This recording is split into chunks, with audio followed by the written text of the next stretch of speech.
grand rotunda of the lunar palace spun slowly, mimicking the rotation of the galaxy itself.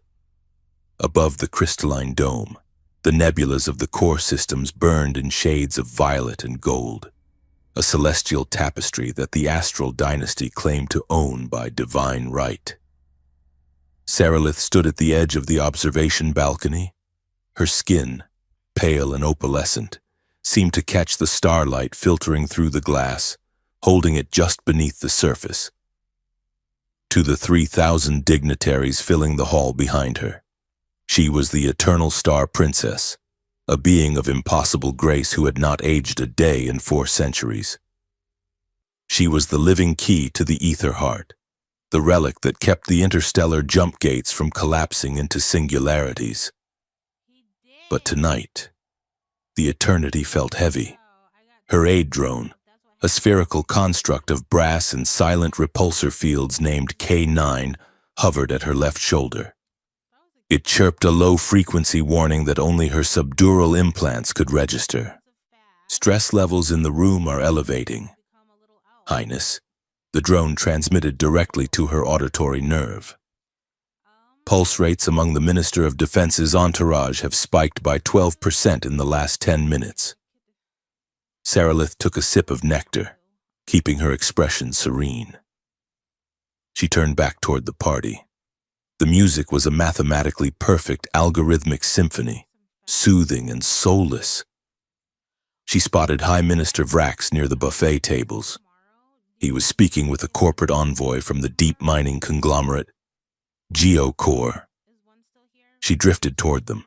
The silk of her gown, woven from spider glass, whispered against the floor. "Minister Vrax," she said. Her voice was soft, yet it cut through the ambient chatter instantly.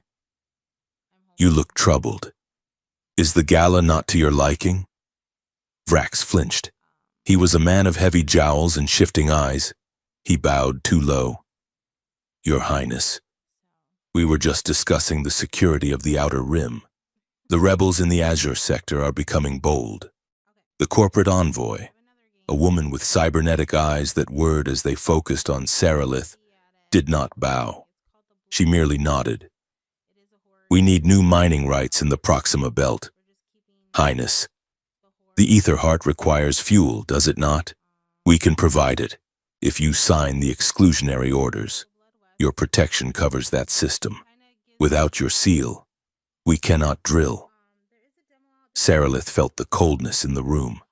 It was not the temperature of the air, but the intent of the people.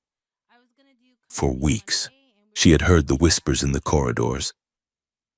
Why does one woman hold the keys to the gates? Why must we bow to an immortal who remembers wars we have forgotten? Is it not time to end the era of eternity? "The Proxima Belt is inhabited," Sarilith said. "The dynasty does not strip mine living worlds. My seal remains withheld." The envoy exchanged a look with Vrax. It was a micro-expression, a tightening of the jaw. But Sarilith had watched courtiers lie for 400 years. She knew betrayal when she saw it. "It is a pity," the envoy said. "Progress is difficult to stop, even for a star princess." Suddenly, the algorithmic music cut out. The silence that followed was violent. The lights in the grand rotunda shifted from warm gold to a harsh, strobing crimson. The heavy blast doors at the far end of the hall slammed shut with the sound of thunder. "Attention!" A synthesized voice boomed from the walls. "This is a palace-wide anti-terror drill. All guests will remain where they are. Security personnel will secure the high-value target." Sarilith's heart hammered against her ribs. She knew the codes. There was no drill scheduled. "K9, scan the perimeter," she commanded silently. "Active weapon signatures detected," the drone replied, its internal gyroscope spinning up. "The Royal Guard is targeting you, Highness. This is a purge." The doors to the kitchens burst open. Men and women in the black ceramic armor of the palace guard poured out. But their weapons were not raised toward the exits. They were leveled at her. Secure the princess, a captain shouted. If she resists, neutralize the vessel. The heart can be extracted post-mortem. Sarilith did not freeze. She had lived through 3 assassinations and a civil war. She grabbed a heavy data prism from the nearest table, a decorative piece containing the evening's guest list, and hurled it at the nearest light fixture. The impact showered the floor with sparks and glass, creating a moment of chaos. Run, K9! She hiked up her glass silk gown and sprinted toward the service alcove behind the throne dais. A plasma bolt scorched the air where her head had been a second before, smelling of ozone and burnt hair. She dove into the alcove, her hands slamming against the hidden biolock. The wall dissolved into mist, granting her access to the old starlit transit tunnels that ran like veins through the moon's crust. K9 zipped in after her, and the wall solidified just as the masonry exploded under heavy fire. They are jamming external communications. K9 reported, I have managed to download a localized burst from the security network into the data prism you are holding. It contains the order logs. Who signed it? Sarilith asked, her breath coming in ragged gasps as she ran down the dark metallic corridor. The authorization code belongs to the High Council, K9 said. All of them. Sarilith felt a sick lurch in her stomach. It was not a faction. It was the state itself. The transit tunnel dumped them out into the chaos of the orbital market on the moon's lower hemisphere. It was a jarring transition. One moment, the silence of the palace tunnels. The next, an assault on the senses. The market was a vertical city built into the walls of a massive canyon.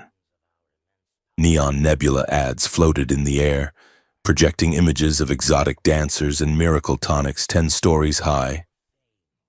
The air smelled of frying spices, exhaust, and unwashed bodies. Sarilith pulled the hood of her cloak up. She had grabbed the garment from a maintenance locker during the descent, a rough mechanic's coat that covered her shimmering gown. We need a ship, she whispered. Assassins are tracking your biometric signature. K9 warned. They are deploying seekers above the crowded walkways, where gravity was sculpted by ancient generators to allow vendors to float cross-legged on carpets of hard light. Black drones swooped like vultures. Sarilith moved through the throngs of people. She brushed past a multi-limbed merchant selling memory crystals and a group of dock workers arguing over a pod racing bet.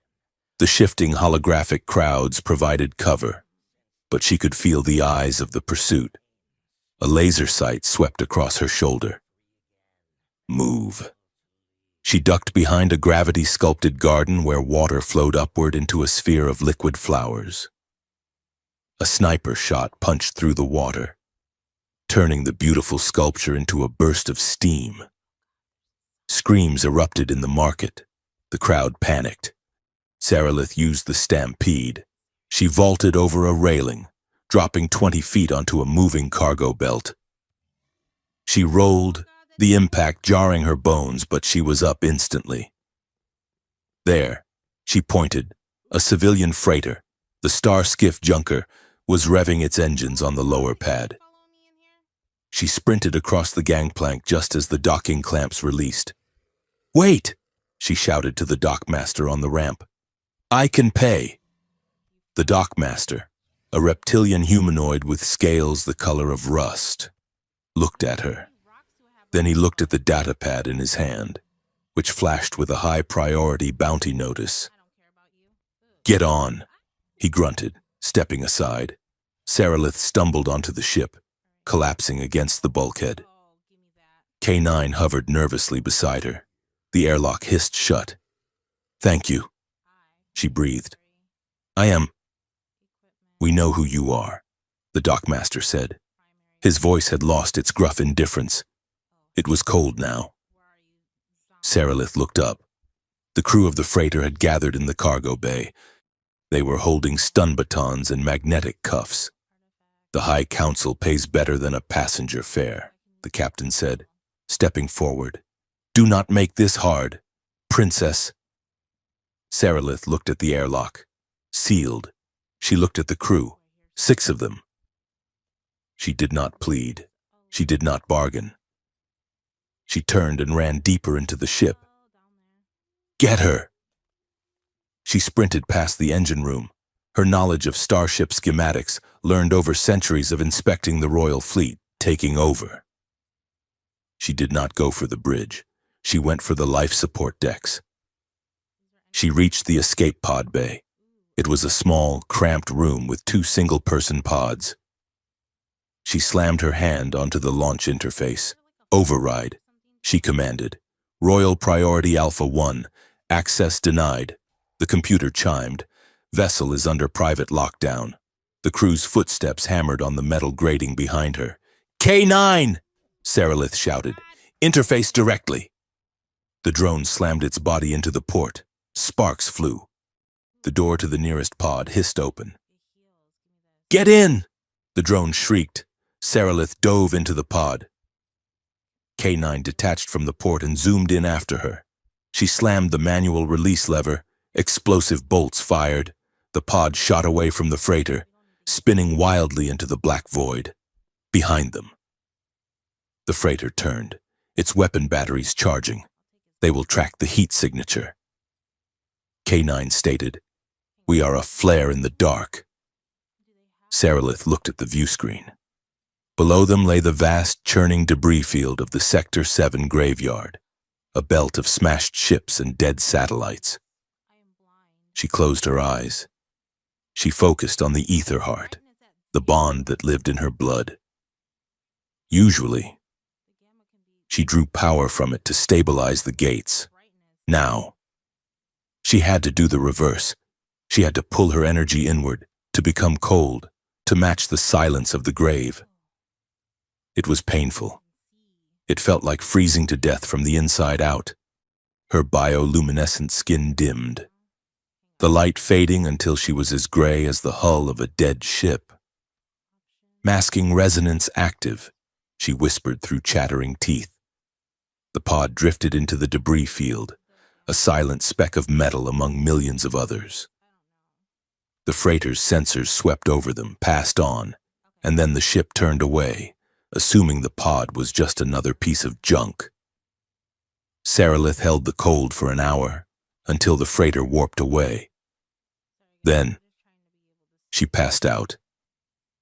She woke to the screaming of atmospheric entry. The pod was shaking violently. The view screen showed a jagged landscape of red rock and rusted metal structures. Where are we? She groaned. Terminus border. K9 replied, The edge of human space, an outlaw station called Iron Rust. I am attempting a controlled descent, but the repulsors are damaged. The crash was not graceful. The pod clipped a communication tower, spun through a billboard advertising synth-ale, and plowed into a mountain of scrap metal behind a seedy docking district. Smoke filled the small cabin. Sarilith kicked the hatch open and crawled out. She coughed, the air tasting of sulfur and decay. Her gown was shredded, her hair wild, her skin bruised. She suppressed her royal implants, turning off the localized network that allowed the palace to track her vitals. For the first time in her life, she was off the grid.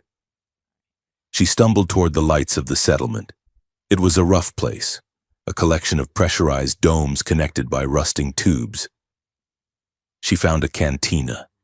It was a hole in the wall with a flickering neon sign that read, The Last Drop. She needed water. She needed to hide. She pushed through the doors. The cantina was dimly lit, filled with the haze of vapor sticks. Rough men and women, smugglers and mercenaries, sat at sticky tables. No one looked up. At the bar sat a man who looked like he had been arguing with the universe and lost, but refused to concede. Captain Reed Vale swirled the amber liquid in his glass. He wore a heavy leather flight jacket that had seen better decades, and a kinetic pistol strapped low on his thigh. He had a scar running through his left eyebrow, giving him a permanent expression of skepticism. "I told you," Reed said to the bartender. "A four-armed droid. I do not transport livestock, and I definitely do not transport political refugees. It is a bad business model. Dead people do not pay invoices." Saralith leaned against the doorframe, trying to steady her breathing. She walked to the bar, every step an effort. "Water," she rasped. Reed glanced at her. He took in the shredded spider-glass gown, now covered in grease, the expensive bone structure, and the desperate eyes. "Rough night?" he asked, his voice a dry baritone. "You could say that," Saralith said. She fumbled for a credit chit, but her pockets were empty. She had left everything in the escape. "I cannot pay immediately," she said, her voice trembling slightly. "But I can offer a debt bond." Reed laughed. It was a short, sharp sound. A debt bond. He turned back to his drink. "Lady, this is Iron Rust. If you cannot pay with credits, gold, or fuel, you are drinking air. Please," she said. "I need transport. I need to get off this rock." Reed sighed. He spun his stool around to face her. "Look, you clearly fell out of a high-tier spire somewhere. But I have a rule. No royal entanglements. No corporate runaway brides. I fly cargo. Silent, boring cargo. You look like trouble in a fancy dress." Before Saralith could respond, the front window of the cantina shattered. Two figures in sleek black armor stepped through the broken glass. They carried long-barreled energy rifles. Their faceplates were blank, featureless ovals. "Seekers," K9 whispered from Saralith's pocket. "Citizen," one of the armored figures boomed, the voice amplified. "Identify the target." The patrons of the bar scrambled. A waitress dropped a tray of drinks. The lead assassin raised his rifle and pointed it directly at the waitress. "Target hidden. Purge the room to flush out the variable." Reed Vale froze. He looked at the assassin, then at the terrified waitress, then at Saralith. He set his glass down on the bar with a deliberate clink. "Hey!" Reed shouted. The assassin turned his head. "You are interrupting my drink," Reed said, "and you are threatening the lady who brings me my drink. That is poor manners." The assassin shifted his aim toward Reed. "Civilian interference. Terminate." Reed moved with a speed that belied his slouch. He kicked the heavy bar stool, sending it flying toward the assassin's knees. In the same motion, he drew his pistol and fired 3 rapid shots. The rounds sparked off the assassin's energy shield, but the impact staggered him. "Get down!" Reed roared. Saralith dove behind the bar. Reed vaulted over it, landing beside her. "Who are your friends?" Reed asked, reloading his pistol with a fresh kinetic clip. "They are not friends," Saralith said. "They are cleaning house." Another blast decimated the shelves above them, raining shattered bottles of liquor down on their heads. "Great," Reed muttered. "Now I smell like cheap gin." He pulled a small metal disc from his belt and tossed it over the bar. Fire in the hole. The disc exploded with a blinding flash and a concussive boom. It wasn't a frag grenade. It was a sensory overload charge. The assassins staggered, their optic sensors white out blind. Reed grabbed Saralith's arm. "Run now, talk later." They sprinted out the back exit into the alleyway. K9 zoomed out after them. The assassins were already recovering. Saralith could hear the heavy thud of their boots on the pavement. "My ship is in Hangar 4, Reed said, dragging her toward a beat-up freighter that looked like it was held together by duct tape and prayers. "Why did you help me?" Saralith asked, struggling to keep up with his long strides. "I hate bullies," Reed grunted, "and they broke my favorite glass." They reached the hangar. Reed punched a code into the keypad, and the ramp of the ship, the wayward halo, lowered with a groan. As they ran up the ramp, a laser bolt struck the hydraulic piston near Saralith's head. She didn't flinch. She turned, grabbed a discarded fuel canister from the deck, and rolled it down the ramp. "Shoot it," she commanded. Reed didn't ask questions. He fired a single shot. The canister exploded, creating a wall of fire that blocked the hangar entrance. "Nice arm," Reed said, hitting the button to retract the ramp. They scrambled into the cockpit. Reed threw himself into the pilot's seat and began flipping switches. "Strap in. This is going to be ugly." The ship lurched off the ground, engines screaming. They blasted out of the hangar, punching through the atmospheric shield and into the black. Reed checked the sensors. 3 pursuit vessels. Fast ones. He looked at Saralith. She was sitting in the co-pilot's seat, her hands moving over the navigation console with practiced ease. "Shields to rear," she said. "Divert auxiliary power to the thrusters. I am plotting a micro-jump to the nearest nebula." Reed stared at her. "Who are you?" he asked. "Really?" Saralith looked at him. The adrenaline was fading, leaving her exhausted. "I am a high-value political target," she said. "The people chasing me just overthrew the Astral Dynasty. If you get me to safety, I can access an off-ledger account in the Rim Banks. 5 million credits." Reed whistled low. 5 million. That is a lot of silence. "It is the price of a kingdom," Saralith said. Reed looked at the sensor screen. The pursuit ships were closing. He looked at Saralith, this woman who threw fuel canisters and knew how to balance shield harmonics. He grinned.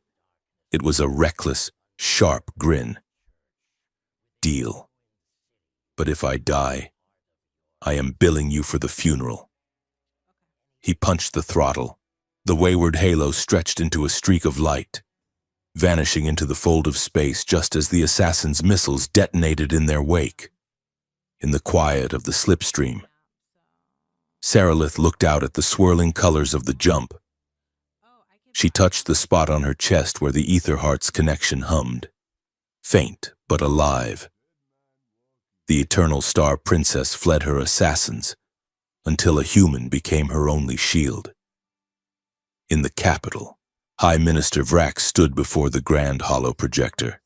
The image was broadcast to every world, every station, and every ship in the Astral Empire. It showed a fabricated video. Saralith, standing over the bodies of the slain guards, her eyes glowing with malicious power. Citizens of the Empire. Vrax's voice boomed, grave and sorrowful. "We have been betrayed. The Princess Saralith has gone rogue.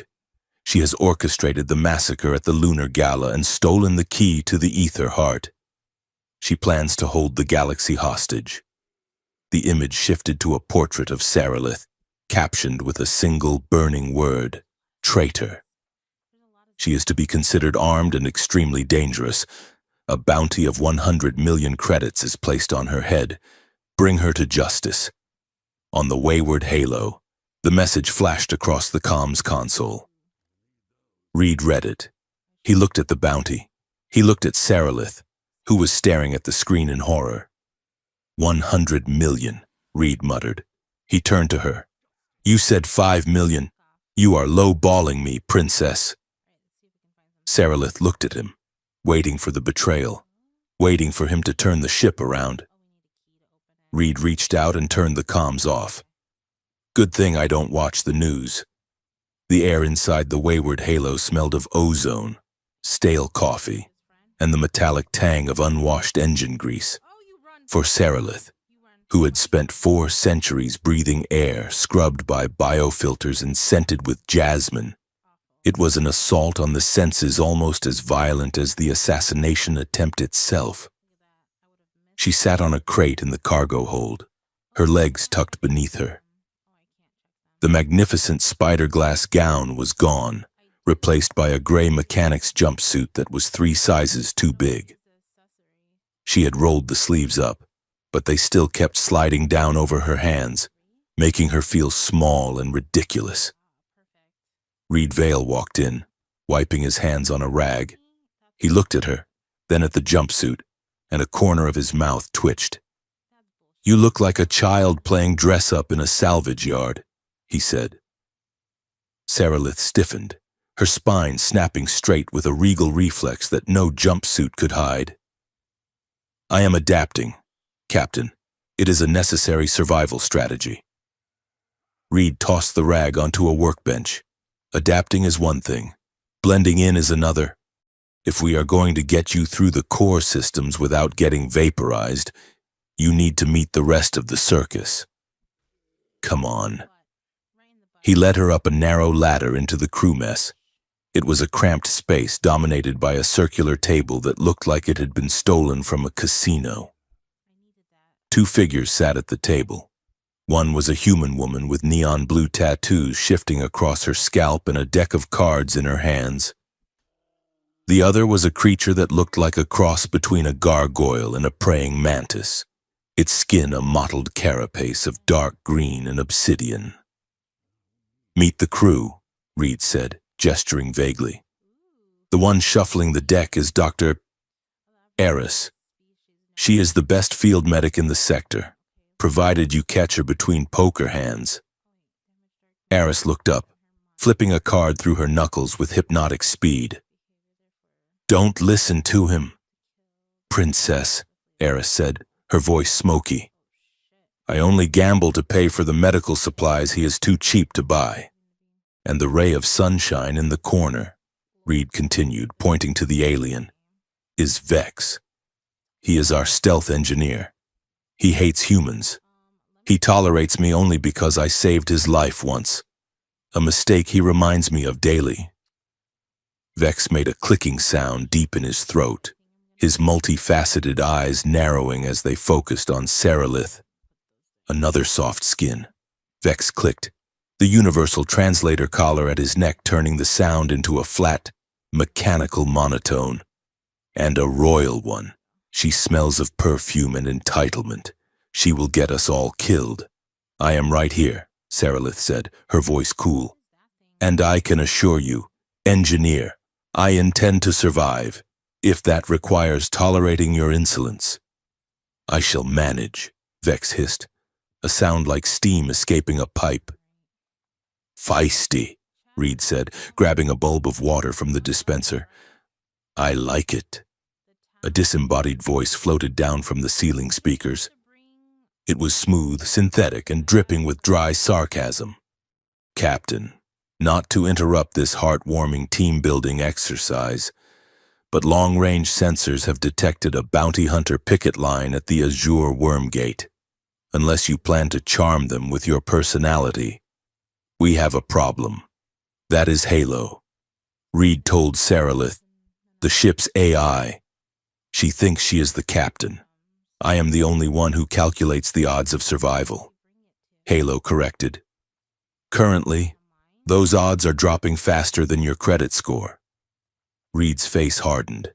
The humor vanished, replaced by the sharp, predatory focus of a soldier. "Vex, get to the engine room. We need to rig a silent jump." Vex chittered angrily. "A silent jump requires bypassing the safety limiters on the drive core. The structural integrity will be compromised. The ship will scream." "Just do it," Reed ordered. "Eris, prep the medbay just in case. Princess, strap in, and do not touch anything." Saralith followed Reed to the cockpit. She watched as he slid into the pilot's chair, his hands flying over the controls.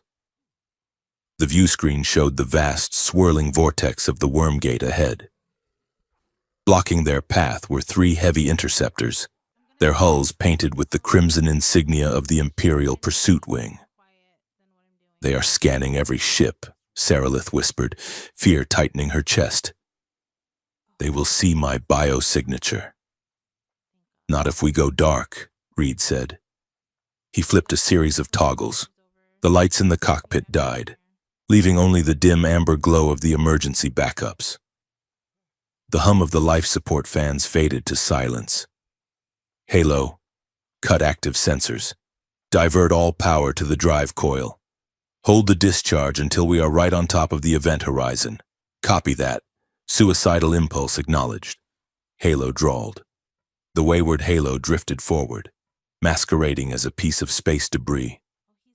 Sarilith gripped the armrests of the co-pilot seat until her knuckles turned white.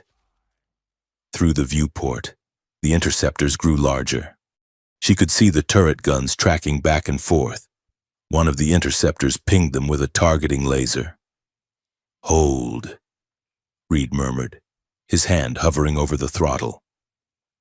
A hail crackled over the radio. Unidentified freighter.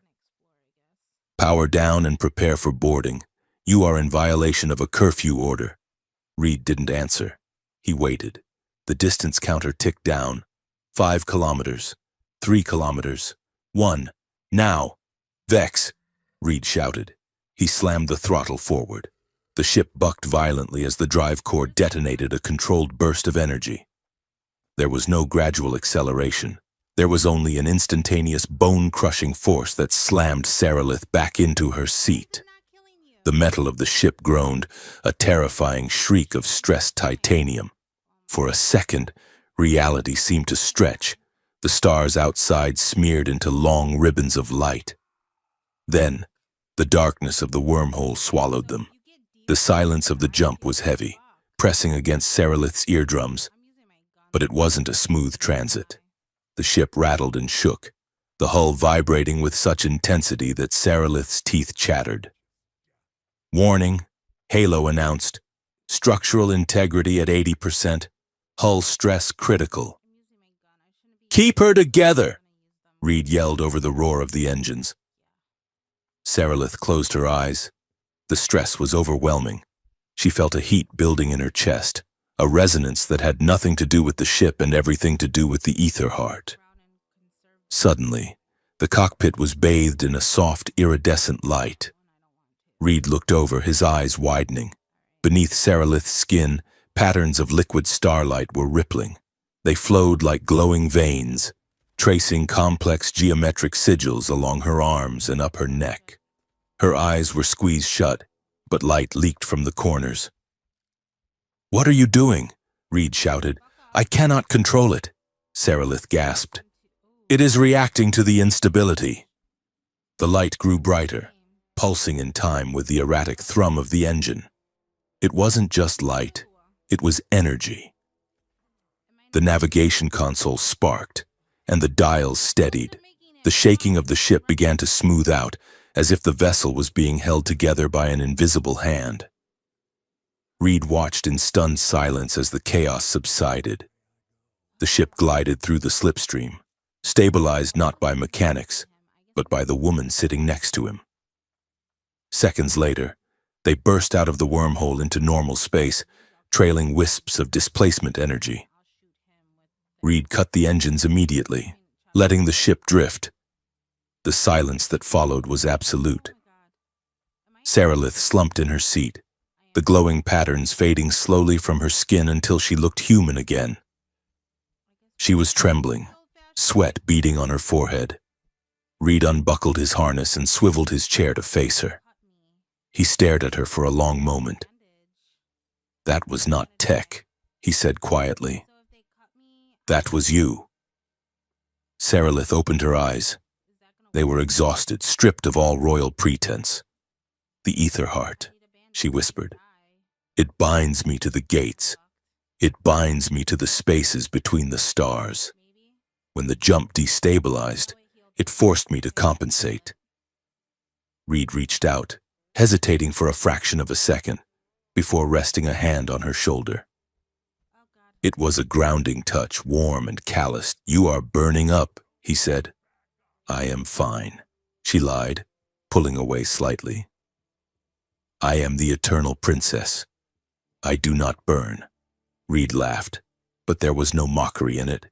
He stood up and went to the small galley unit in the corner of the cockpit, pouring a cup of synthesized protein broth. He brought it back and pressed it into her hands. "Drink. You are not a statue. Sarilith." I just watched you hold a 3,000-ton freighter together with your mind. You are shaking like a leaf. Saralith looked down at the cup.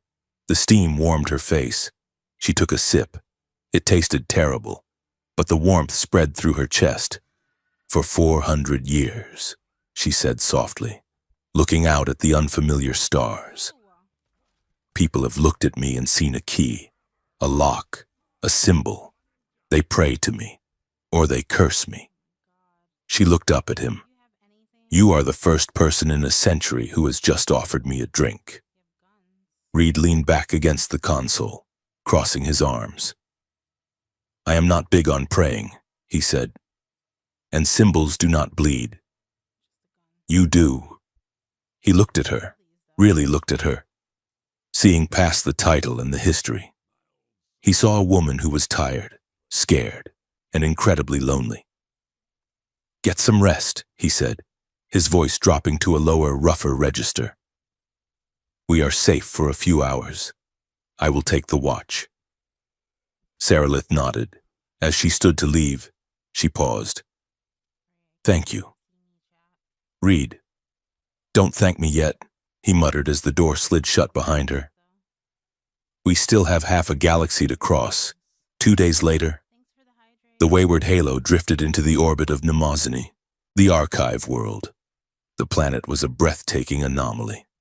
It had no atmosphere in the traditional sense. Instead, it was encased in a massive, translucent force field that shimmered like a soap bubble.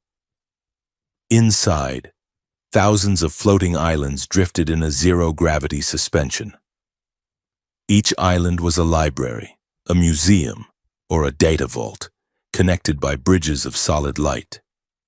Saralith stood in the airlock prep room, checking the seal on her rebreather mask. Reed was checking his weapons. Why do you carry so many guns to a library? Saralith asked, watching him strap a second plasma knife to his boot. Because knowledge is power, Reed deadpanned, and people kill for power. Also, this place is a neutral zone, which means it is crawling with spies, brokers, and thieves. He stood up and looked at her. She was wearing a dark hooded cloak over her jumpsuit, her face partially obscured.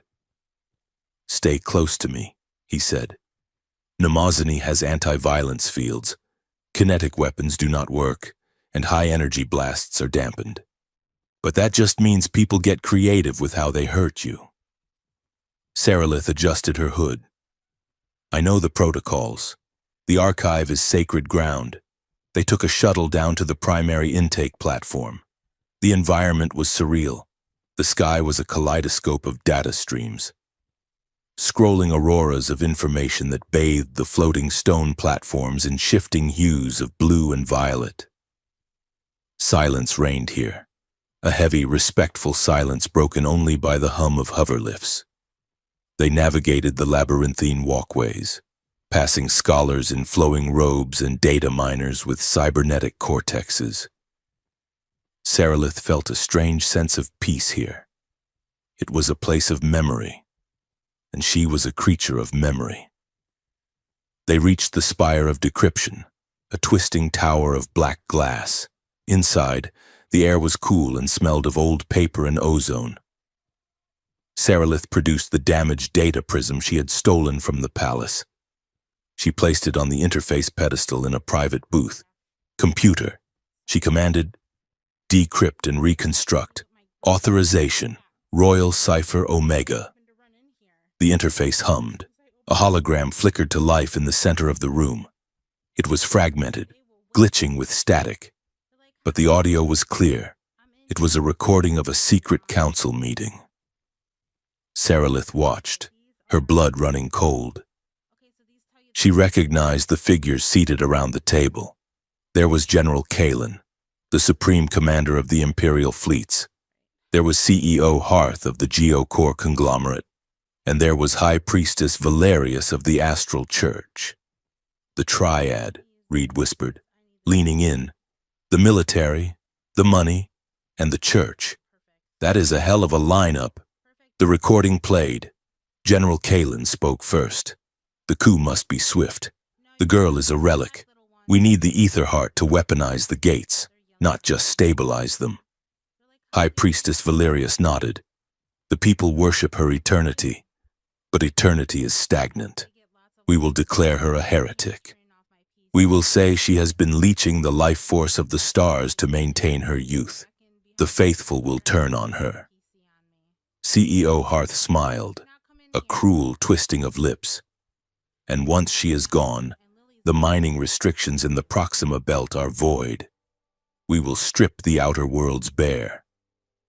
Sarilith gripped the edge of the console. They call me a heretic, she hissed, while they plan to murder billions. Reed was looking at something else in the data stream. A schematic of a soldier. Look at this, he said, pointing. Null Saints. Sarilith looked. The schematic showed a human genome, but it was heavily modified. The limbic system, responsible for emotion, had been surgically excised. The neural pathways were reinforced to be impervious to telepathy and pain. They are not just assassins, Reed said, his voice grim. They are biological robots, oath-bound to the church. They don't feel fear. They can't be bribed. And they don't stop. As if summoned by the name, the door to their booth exploded inward. Reed was moving before the debris hit the floor. He shoved Sarilith behind a pillar just as three figures surged into the room. They were clad in white ceramic armor, smooth and faceless. They moved with a terrifying, fluid silence. Null Saints. Reed raised his kinetic pistol and fired. The bullet struck the lead Saint's chest and simply dropped to the floor, their momentum absorbed by the room's anti-violence field. Damn it, Reed cursed. I forgot the dampeners. The Saints drew long, serrated blades made of crystalline glass, weapons primitive enough to bypass the high-tech dampeners. Run! Reed shouted. He grabbed a heavy data slate and swung it like a club, catching the first Saint in the helmet. The impact cracked the ceramic faceplate, but the Saint didn't even grunt. It backhanded Reed, sending him skidding across the polished floor. Sarilith scrambled toward the rear exit, dragging Reed up by his jacket. They sprinted out onto the suspended walkways of the library.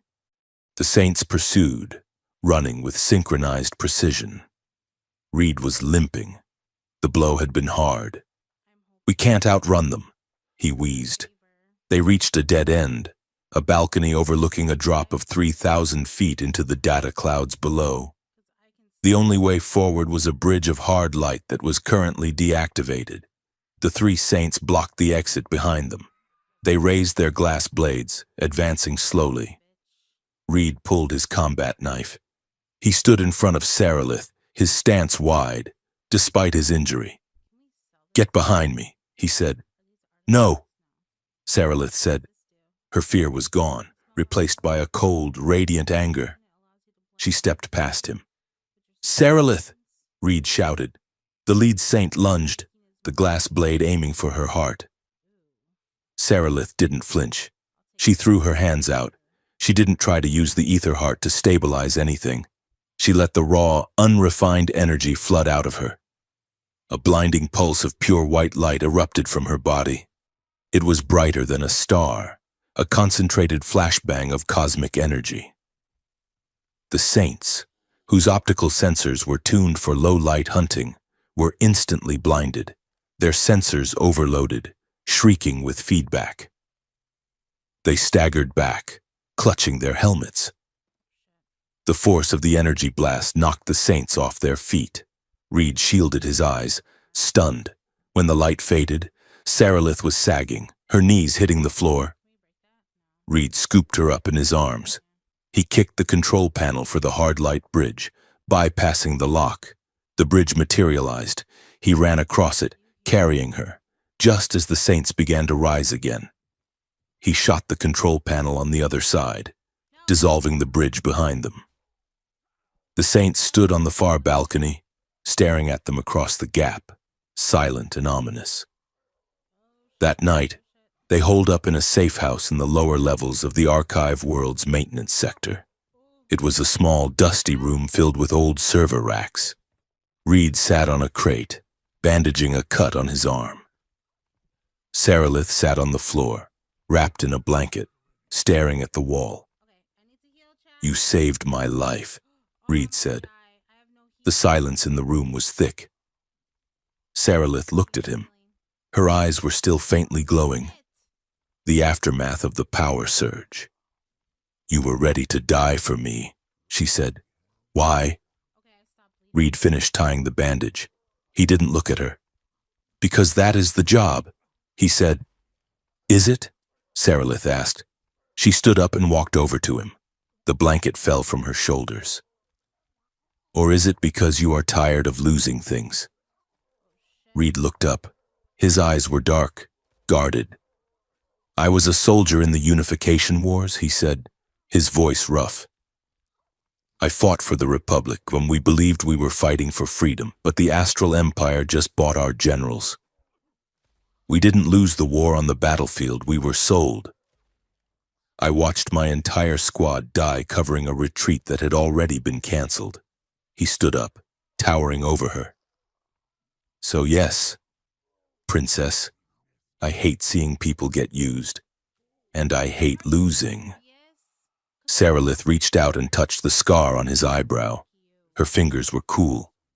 "I am not a symbol, Reed," she whispered, "and I am not a general.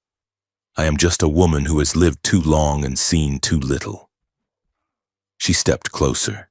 The distance between them vanished. The air seemed to charge with static. Reed's hand came up, resting on her waist. His thumb grazed the fabric of her jumpsuit. Saralith leaned in, her breath hitching. She wanted this. She wanted to be held, not as a relic, but as a person. She wanted to feel something that wasn't duty. Reed's eyes dropped to her lips. He leaned down, then he stopped. He pulled back, just an inch, his hand tightening on her waist before letting go.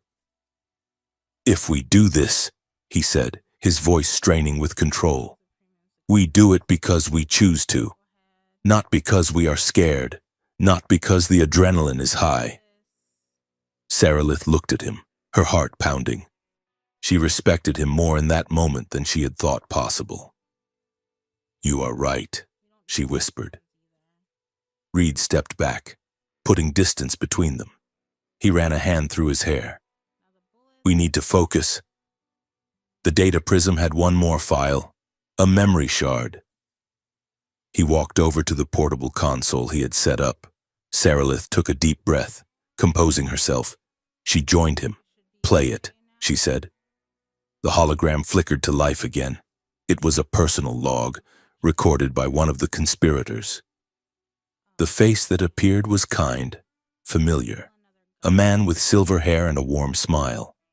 It was Lord Valen, Saralith's adoptive uncle, the man who had raised her when her memories of childhood had faded, the war hero the Empire adored. "I am sorry, Saralith," the holographic Valen said. He looked sad, but his eyes were hard. "We cannot let the galaxy be ruled by a ghost story anymore. Your eternity is a cage for us all. I signed the order myself." The hologram faded. Saralith stood frozen. The betrayal cut deeper than any knife. The man who had taught her to read, who had walked her through the gardens of the palace, was the one who had sent the Null Saints to butcher her. Reed watched her. He didn't offer platitudes. He simply checked the charge on his pistol. "We are going to make them pay," he said. Saralith turned to him. Her eyes were dry, but they burned with a new, terrifying resolve. "No, Captain. We are going to make them tell the truth." She picked up the data prism. "Set a course for the storm planet. I have a network there. Or I did. We are going to start a war." The storm on Cycler did not rain water. It rained liquid methane and grit, a slurry that scoured the hull of the wayward halo like sandpaper. The mining planet was a bruise in the dark sector, a swirling ball of gray clouds and jagged tectonic plates where the Empire dug for heavy isotopes. Captain Reed Vale set the ship down on a basalt ridge overlooking the settlement of Black Iron. The wind howled, shaking the landing struts. "Welcome to paradise," Reed muttered, powering down the thrusters. "Do not breathe the air without a filter unless you want your lungs to turn into concrete." Saralith stood behind the pilot's chair. She was cleaning a kinetic pistol Reed had given her, her movements precise but stiff. "The Loyalist Network, the Obsidian Cell, meets in the lower mines," she said. "My contact is an old Union foreman named Harlan. He served on the Royal Supply Lines. He will help us." Reed spun his chair around. He looked at the gun in her hand. "You are holding that thing like it is a teacup." "Princess." Saralith frowned, looking down at the heavy weapon. "It is balanced poorly. The grip is unrefined. It is a tool designed to punch holes in armor. Not to look pretty on a dinner table," Reed said. He stood up and walked over to her, adjusting her hands. "Thumbs forward. Relax your shoulders. If you stiffen up, the recoil will knock you on your royal backside." He stepped back, crossing his arms. "Now, let me hear it." Saralith sighed. She squared her shoulders and looked at an imaginary target on the bulkhead. "Stay." "Frosty?" she ventured. The words sounded like she was ordering a sorbet at a state banquet. Reed snorted. "Terrible. You sound like you are asking a butler for ice. It is stay frosty." "Flat. Mean. Like you expect the room to explode." "Stay frosty," Saralith repeated, trying to flatten her vowels. "Better." Reed allowed. "But maybe stick to shooting." They geared up in the airlock. Vex, the insectoid engineer, refused to leave the ship, citing the atmospheric acidity as bad for his carapace. Dr. Eris, the medic, was busy synthesizing adrenaline boosters in the med bay. Halo, the AI, downloaded herself into Reed's wristcom to provide tactical overwatch. They descended the ridge into Black Iron. The settlement was a labyrinth of pressurized tunnels and rusted hab blocks. The people here were tired, their faces gray with dust, their eyes hollow. Everywhere Saralith looked, she saw herself. Holographic posters were plastered on the tunnel walls. They showed Saralith's face, distorted and shadowed, with the caption, "The Eternal Traitor, Murderer of the Core." Saralith pulled her hood lower. "They are lying," she whispered, "but the people are believing it. Look at them. They are terrified." "Narrative is a weapon," Reed said, scanning the crowd for threats. "The coup did not just steal your throne, Saralith. They stole your story. If you want to win this back, you cannot just be innocent. You have to be loud." They reached the coordinates for the Obsidian Cell's safe house, a decommissioned smelting plant at the edge of the district. The door was a heavy slab of iron, slightly ajar. Reed held up a hand. He drew his pistol. "Stay frosty," he murmured. They moved inside. The air smelled of ozone and scorched meat. The safe house had been tossed. Tables were overturned, data stacks smashed. In the center of the room, 3 bodies lay arranged in a grim tableau. They were dressed in mining gear. Saralith rushed forward, dropping to her knees beside the oldest man. "Harlan," she breathed. The foreman was dead. A clean plasma burn through his chest. Carved into the floor beside him was the symbol of the Null Saints. "We are too late," Reed said, his voice tight. "The network is gone." Saralith touched the old man's hand. He had been loyal. He had believed in the dynasty, in her, and it had killed him. A flicker of motion on a wall screen caught her eye. The screen was cracked, but the feed was live.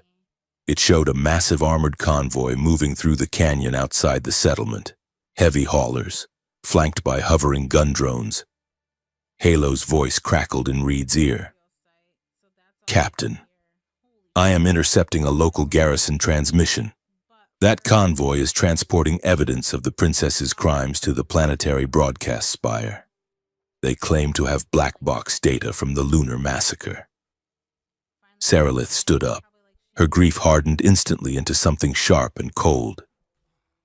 They are going to broadcast lies using my own name, she said.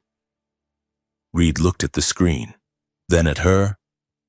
If that data reaches the spire, the entire sector will turn against you. We will never get off this rock. Then we stop it, Sarilith said. She checked the magazine of her pistol, her thumbs forward, her shoulders relaxed. We take the convoy. Reed grinned. It was the first time he looked truly impressed. Now that sounded like a soldier. The ambush point was a narrow pass known as the Razor's Throat, where the storm winds accelerated to hurricane speeds. Reed and Sarilith lay prone on a ridge of jagged obsidian. Below them, the convoy rumbled through the mud, 3 behemoth transport trucks and a dozen escort drones. The plan is simple, Reed shouted over the wind. I draw the drones. You jump onto the command truck. Vex has rigged a jamming spike. You jam the lock, steal the drive, and we get out. Simple, Sarilith said, wiping rain from her goggles, like falling from orbit. Reed looked at her. You ready for this? Sarilith looked at the convoy. She felt the ether heart thrumming in her chest, a nervous, erratic rhythm. Go. Reed stood up and fired a flare into the air. It exploded in a burst of magnesium white, immediately. The escort drones broke formation, screeching upward to intercept the threat. Reed sprinted along the ridge, firing his rifle, drawing them away into the storm. Sarilith slid down the obsidian slope. She hit the mud and kept moving, sprinting toward the moving command truck. The vehicle was massive, its tires taller than she was. She reached the side ladder and scrambled up. The metal was slick with oil and rain.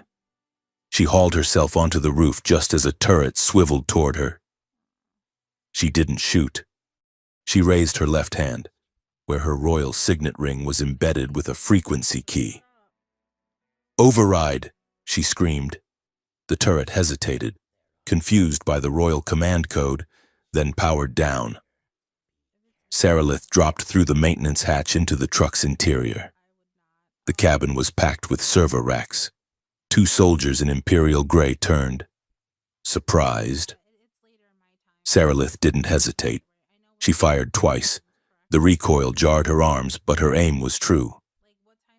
The soldiers fell. She rushed to the main terminal. The screen was flashing. Upload pending. She jammed the data spike Vex had built into the port. Bypassing encryption, she muttered, her fingers flying over the keys. The screen flickered. The file opened. Sarilith froze. It was not just fabricated evidence. It was footage. She watched a recording from a drone's perspective. It hovered over a village in the rebellion zones. Below, civilians were running. Target acquired, a mechanical voice said on the recording. Biometric authorization verified. Princess Sarilith. The drone fired. Rockets leveled the village. Sarilith watched, horror clawing at her throat. The drone's interface showed her own biometric data, her retinal scan, her pulse resonance, authorizing the strike. They stole it, she whispered. The blood oath, every year. She performed the blood oath ritual to renew the ether heart's bond. She gave a sample of her genetic code to the High Council. They had told her it was sacred. They had used it to program murder bots. Every person killed by those drones had died thinking she pulled the trigger. She ripped the hard drive from the console. The screen went black. Sarilith climbed back out onto the roof. The storm was raging. "Reed!" she screamed into her comms. "I am a little busy." Reed's voice came back, punctuated by explosions. The wayward halo swooped down from the clouds, its cargo ramp lowered. Sarilith leaped from the truck, catching the edge of the ramp. Reed was already there, pulling her in. They tumbled onto the deck as the ship banked hard, escaping into the upper atmosphere. Sarilith did not speak for 3 hours. She sat in her quarters, a small, repurposed storage room. The stolen hard drive sat on the desk like a piece of radioactive waste. There was a knock on the door. "Go away," she said. The door opened anyway. Reed walked in. He held 2 cups of something that smelled like cinnamon and engine fuel. "I thought we agreed on the no royal commands rule," he said gently. He set the cups down and sat on the edge of the narrow bunk. Sarilith was curled in the corner, her knees drawn to her chest. She had washed the mud off, but she looked stained. "I saw the footage," Reed said. "Halo decoded it." Sarilith looked up. Her eyes were red, but she wasn't crying. She was trembling with a rage so deep it looked like hypothermia. "They used me, Reed, for decades. Every time I gave my blood for the ceremony, I was loading their weapons." She laughed, a brittle, broken sound. "I thought I was the shield of the Empire. I was just the camouflage." Reed reached out. He took her hands. They were ice cold. "You didn't know." "Sarilith, I should have known," she snapped, pulling away. "I am 400 years old. I have watched generations die. How could I be so blind? How could I let them turn me into a monster?" She stood up, pacing the small room. The energy under her skin began to flare, not the soft starlight of before, but jagged, chaotic sparks of violet. "I am a fraud. The Eternal Princess is a lie. I should just let the assassins take me. At least then the narrative ends." Reed stood up. He crossed the room in 2 strides and grabbed her shoulders. "Stop it! Let me go! No, look at me!" He shook her, just once, hard enough to break her spiral. "You are not a monster. You are the woman who just jumped onto a moving fortress to find the truth. You are the woman who saved my crew in the wormhole." He looked into her violet, sparking eyes. "I have spent my whole life hating royals, hating the people who sit in high towers and move us around like game pieces. I took this job for the money. I told myself you were just another payout." He stepped closer, his voice dropping to a whisper. "But I am not here for the money anymore. I am here because I have seen who you are when the cameras are off. You are brave, Sarilith, and you are good, and if you give up now, then they win." Sarilith looked at him. The chaos in her skin slowed. She saw the honesty in his face, the rugged, scarred face of a man who had seen the worst of the universe and chosen to stand by her. "Reed." She breathed. The tension in the room shifted. It was no longer about war or politics. It was about the 2 of them, alone in the dark, hurtling through space. She stepped into him, burying her face in his chest. He wrapped his arms around her, holding her tight. It wasn't the embrace of a guard protecting a client. It was a man holding a woman he was terrified of losing. They stood there for a long time, the hum of the ship's engines the only sound. Then Sarilith looked up. Her face was inches from his. "I do not want to be alone tonight," she whispered. Reed's eyes searched hers. He raised a hand, his thumb tracing the line of her jaw. "You are not alone. Not anymore." He kissed her. It was not tentative. It was desperate, a collision of 2 people who had been running for too long. Sarilith kissed him back with a hunger that frightened her, pouring all her fear and fury into the contact. They moved backward toward the bunk. The door slid shut, locking out the galaxy, the war, and the lies. For one night, there was no eternal princess and no cynical captain. There was only touch and breath and the heavy, grounding weight of being alive. The next morning, the ship was quiet. Sarilith woke first. She felt a strange lightness, a sense of peace she hadn't known in centuries. She looked at Reed, asleep beside her, his arm thrown over his eyes. Then the pain hit her. It started in her chest, a sharp, tearing sensation. She gasped, sitting up. Saralith? Reed was awake instantly, his hand on his pistol before he even registered the room. He saw her clutching her chest. Her skin was gray. The bioluminescent glow that usually defined her features was dim, flickering like a dying bulb. "What is it?" Reed asked, scrambling to her side. "The heart," she gasped. "It is failing." She pulled the collar of her shirt down. The skin over her sternum, usually smooth and radiant, was webbed with black veins. Reed hit the comms button on the wall. "Eris, get to the captain's quarters. Now." Minutes later, Dr. Eris was scanning Saralith with a medical tricorder. The gambler's face was uncharacteristically serious. "Her cellular cohesion is breaking down," Eris said.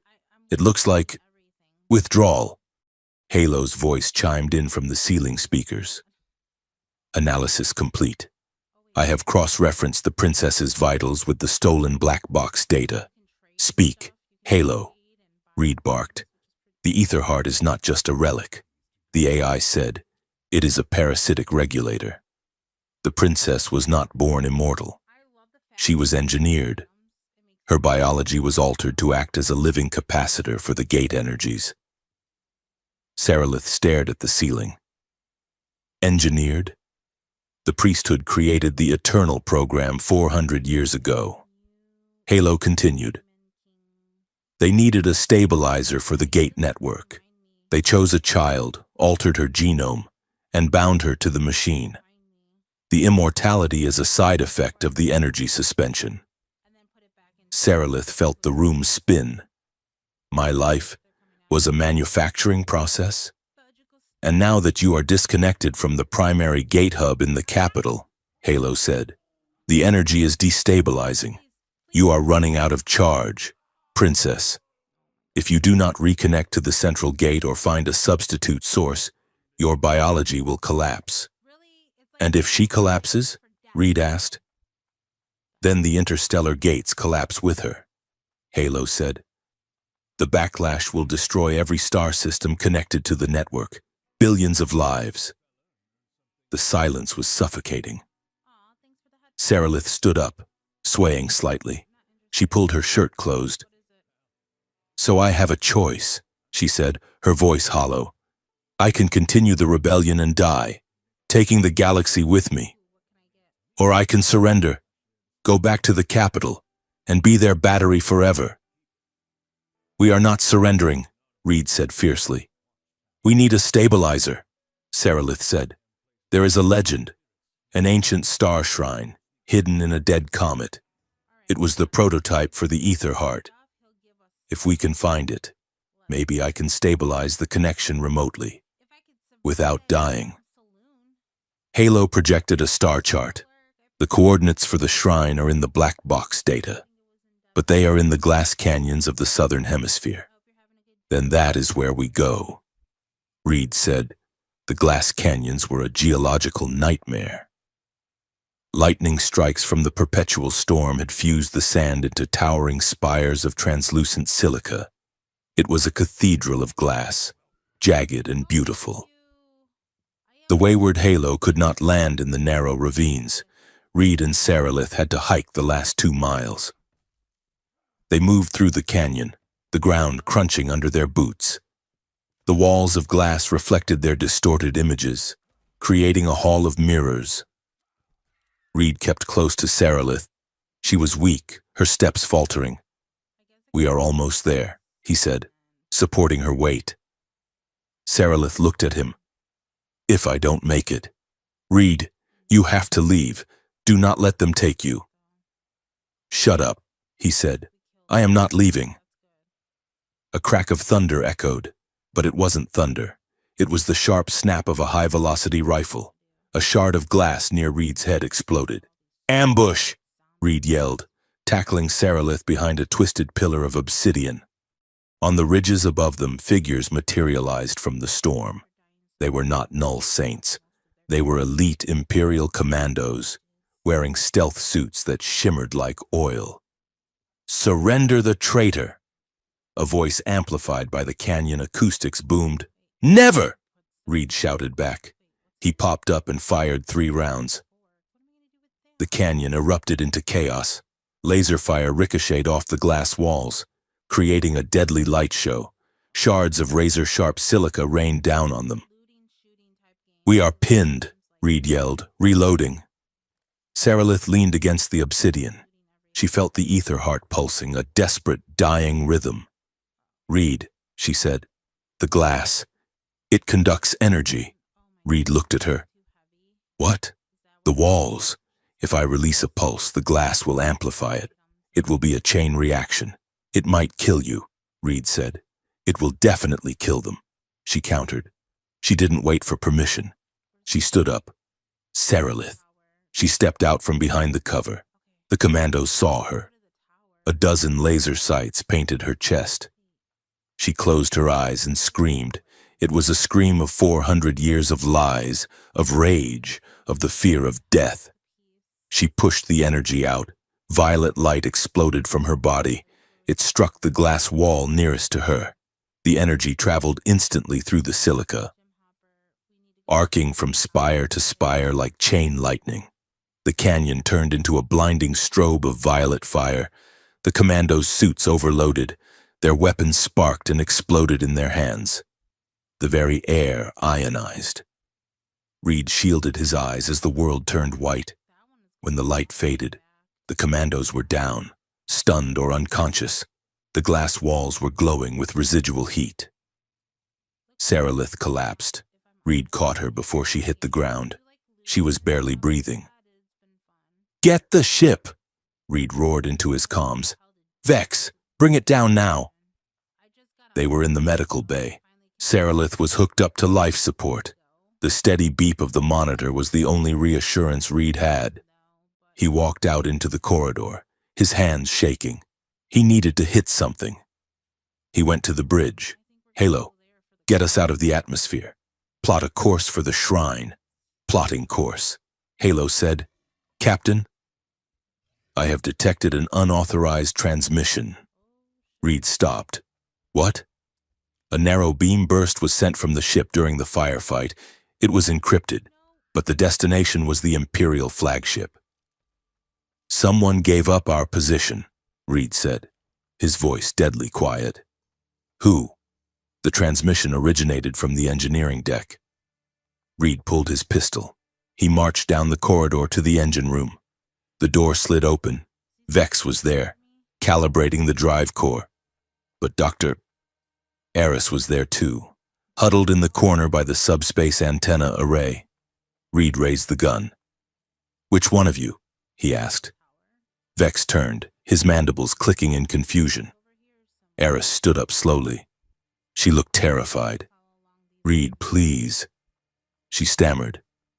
"They offered to wipe my debts. The syndicate. They were going to kill my sister if I didn't pay. The Empire promised 50 million credits." Reed stared at her. This was the woman who had stitched him up a dozen times. The woman who played poker with him. "You sold us," he said. "You sold her." Eris was crying. "She is just one person, Reed. They are going to burn the whole sector to find her. We can't win." Reed cocked the pistol. "Get off my ship." "Reed, we are in deep space." "I said get off." "You take the escape pod. You have 5 minutes before I blow the hatch manually." Eris looked at his eyes. She saw no mercy there. She ran past him, sobbing, toward the pods. Reed holstered the gun. He didn't watch her go. He leaned against the bulkhead, feeling the vibration of the engines. The crew was broken. Saralith was dying, and the Empire knew exactly where they were going. He looked at his reflection in the dark monitor of the engine console. "Stay frosty," he whispered to himself. But he looked like a man who was burning alive. The escape pod bay of the wayward Halo hummed with the vibration of the engines. but the air inside was thick with a silence that felt like a physical weight. Captain Reed Vale stood by the control panel, his hand resting on the manual release lever. His knuckles were white. Inside the open pod, Dr. Eris sat strapped into the acceleration chair. Her face was streaked with tears, her hands trembling in her lap. She looked small, stripped of her gambler's bravado. "You endangered my ship," Reed said, his voice a low grind of gravel and fury.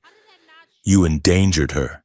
In the military, that is a summary execution. I was scared." "Reed," Eris sobbed. "They said they would kill my sister." "Everyone is scared," Reed shouted, the sound echoing off the metal bulkheads. "That is the baseline. You do not sell out your crew because the universe gets loud." He gripped the lever. His instinct, honed by 20 years of war and betrayal, screamed at him to flush the traitor out the airlock without the pod. It was the only way to be sure. It was clean. It was just Reed. The voice was weak, but it carried an authority that stopped his hand. Sarilith stood in the doorway. She was leaning heavily against the frame, her skin pale, the bioluminescent patterns on her arms dim and flickering. She looked like a ghost haunting her own funeral, but her eyes were clear. "Step away from the lever." "Captain." Reed turned to her, his jaw tight. "She sold us, Sarilith. She gave our coordinates to the Empire. If we let her go, she talks again." "She will not talk," Sarilith said, pushing herself off the doorframe and walking unsteadily toward the pod. She stopped in front of Aris. The medic flinched, expecting a blow or perhaps a blast of cosmic energy. Sarilith looked down at her. There was no anger in her face, only a profound, exhausted pity. "I understand fear, Doctor. I have lived in it for 4 centuries, but fear is a reason, not an excuse." Sarilith turned to the console. She didn't hit the launch button. Instead, she activated the ship's internal comms, broadcasting on an open frequency to the pod's transponder. "I am not going to kill you, Eris, and I am not going to let Reed kill you. That is what the dynasty would do. They purge. They silence." She typed a command into the console. "I am sending you to the neutral station at Sector 4. You will live, but I am attaching a message to your identity file. A warning." Sarilith leaned into the microphone. "To any who would sell their loyalty for safety. The Eternal Princess does not execute traitors. She lets them live with the knowledge that they were forgiven by the very person they tried to destroy. Carry that weight, Eris. It is heavier than any chain." She hit the launch button. The pod hissed. The explosive bolts fired, and Eris was shot out into the dark void. Reed watched the pod disappear on the sensors. He turned to Sarilith, his anger slowly cooling into something more complex. "You are soft," he grumbled, though there was no bite in it. "That kind of mercy gets you killed." "No." "Reed," Sarilith said, turning to walk back to the bridge. "Fear creates subjects. Mercy creates believers. If we are going to win this war, we need something stronger than fear." She stumbled, her knees buckling as the exertion caught up with her. Reed caught her instantly, his arm wrapping around her waist to hold her up. "Easy," he whispered. "Get us to the shrine," she murmured, her head resting against his shoulder. "I am running on fumes." The dead comet, designated Omen X, was a celestial corpse drifting through the outer rim. It was not a ball of ice and gas, but a rock burned black by some ancient cosmic fire, trailing a tail of dark dust that swallowed starlight. The wayward halo navigated the dust cloud, the sensors screaming warnings about gravitational anomalies. "Vex. Keep the shields modulated," Reed ordered from the pilot's seat. "Sarilith says the shrine is inside the crust." "Inside?" Vex clicked nervously over the comms. "We are flying into a grave. A massive fissure opened up on the comet's surface, glowing with a faint, rhythmic pulse of blue light. Reed guided the ship into the crack, descending into the belly of the rock. They landed in a cavern that defied physics. Gravity here was subjective. Massive pillars of crystal floated in the air, unmoored from the ground. The walls were lined with geometric carvings that seemed to shift when looked at directly. Reed and Sarilith disembarked. Sarilith was dressed in her flight suit, walking with the aid of a telescoping staff Reed had rigged for her. The air in the cavern was cold and smelled of ozone and old memories. As they walked toward the central structure, a pyramid of obsidian, the air around them began to ripple. Reed raised his rifle. "What is that?" Sarilith reached out, her hand passing through a shimmering distortion. "Time," she whispered. "The shrine exists outside of linear flow. It is a failsafe. It remembers." As they walked, the ripples intensified. Reed saw a flicker of movement to his left. He turned and saw a spectral image of himself, 10 years younger, wearing his old Republic uniform, laughing with men who were now dead. He blinked, and the image vanished. "Memory echoes," Sarilith said. "Do not engage with them. They are just reflections." They reached the base of the obsidian pyramid. A single door, marked with the crest of the ether heart, stood sealed. Sarilith placed her hand on the stone. The bioluminescence in her skin flared, connecting with the rock. The door groaned, the sound of stone grinding on stone echoing like a deep voice, and slid open. Inside, the chamber was stark white, illuminated by a suspended sphere of liquid light. In the center stood a medical interface chair, ancient and terrifyingly clinical. "This is it," Sarilith said. She walked toward the chair. "The source code." She sat in the chair. Metal restraints snapped around her wrists and ankles before Reed could move. "Sarilith." "It is okay," she said, though her voice trembled. "It has to interface." A holographic matrix descended from the ceiling, surrounding her. The sphere of light pulsed, sending a beam directly into her forehead. Sarilith screamed. It wasn't a scream of pain, but of sudden, overwhelming remembrance.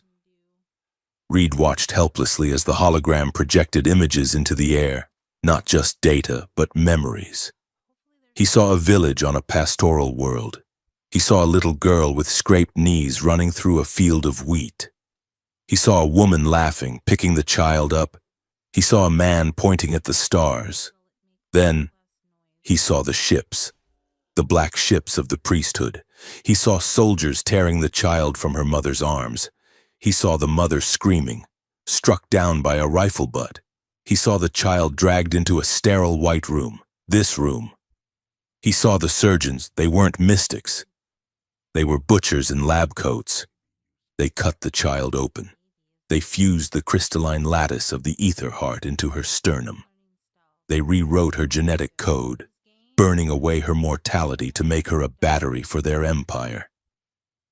The screaming stopped. The light faded. The restraints released with a hiss. Sarilith slumped forward in the chair.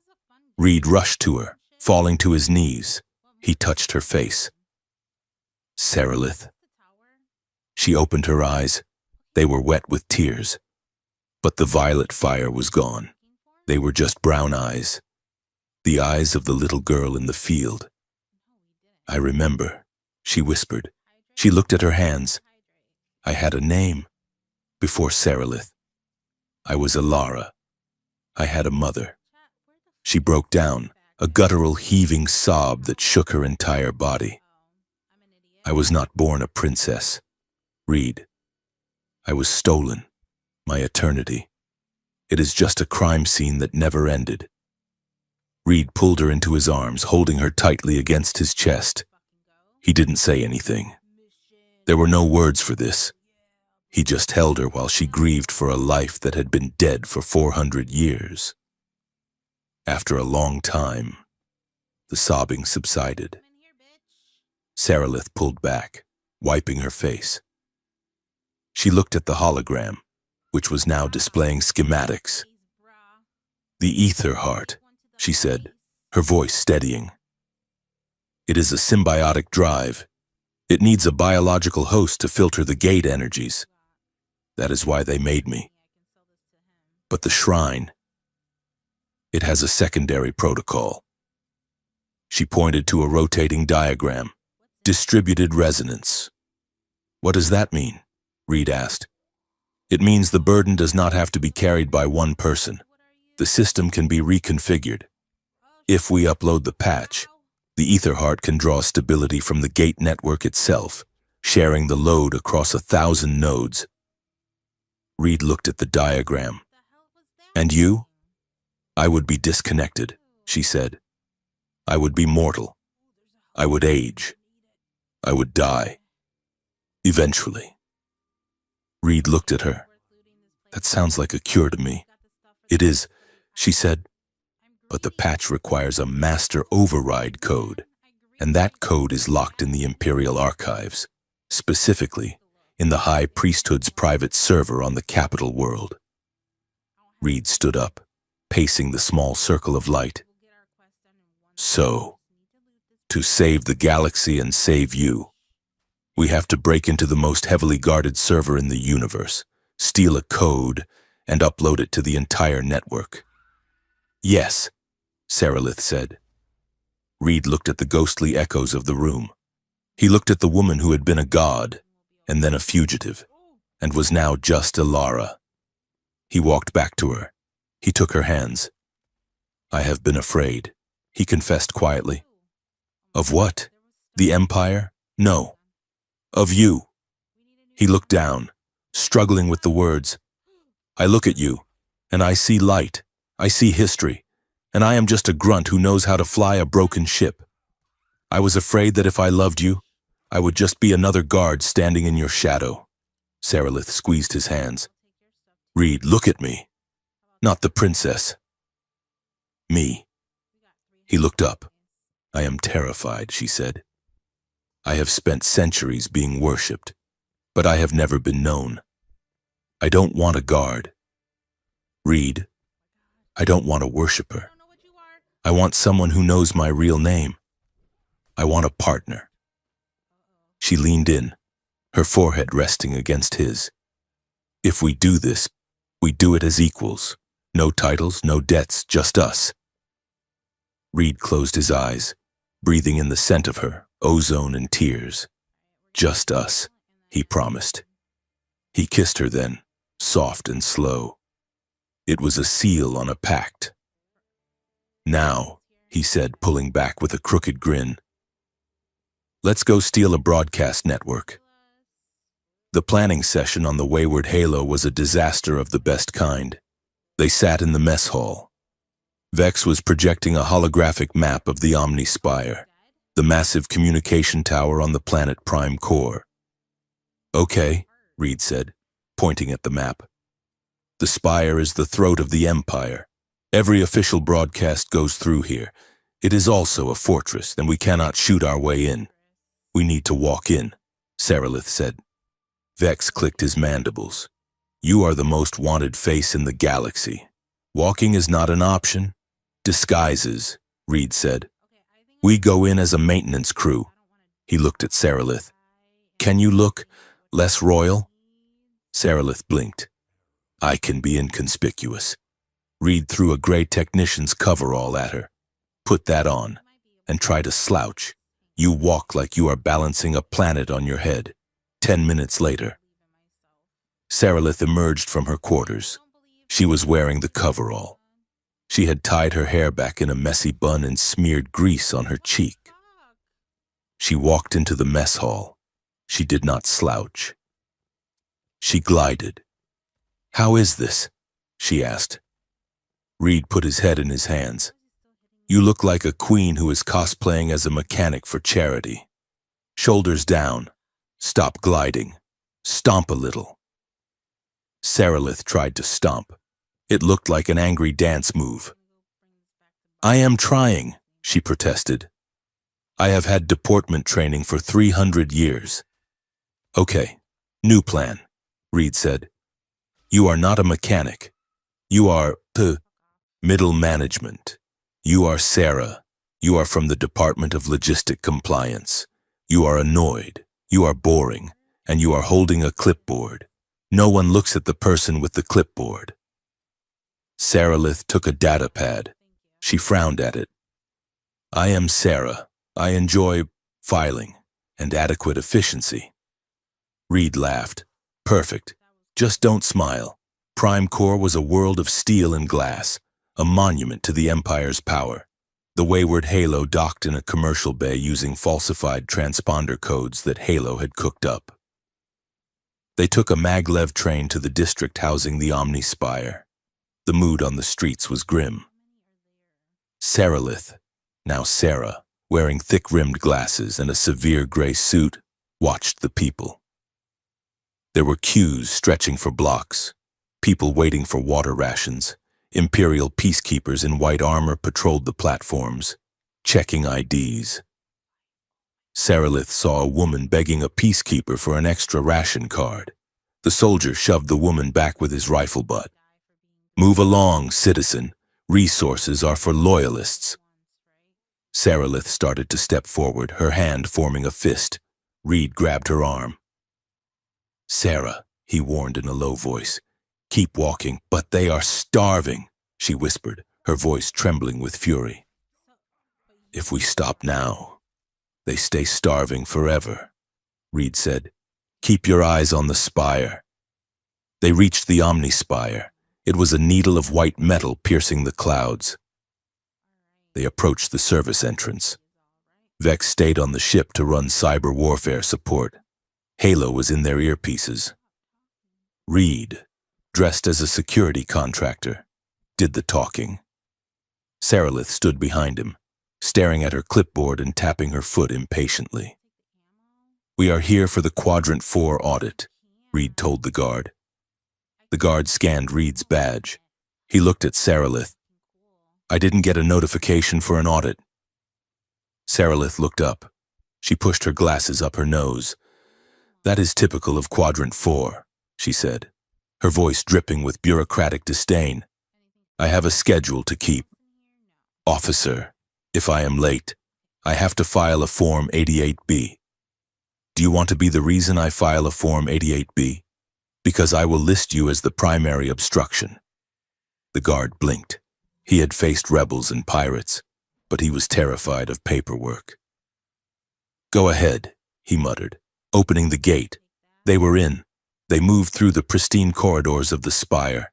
They reached the central server lift. Halo, loop the security cameras, Reed whispered. Looping, the AI replied. You have 60 seconds before the handshake protocol resets. They entered the elevator. As the doors closed, Saralith leaned against the wall, exhaling sharply. Form 88B? Reed grinned. You are a natural terror. I channeled the royal tax collector, she admitted. He was a very unpleasant man. The elevator opened on the top floor, the sanctum of the broadcast.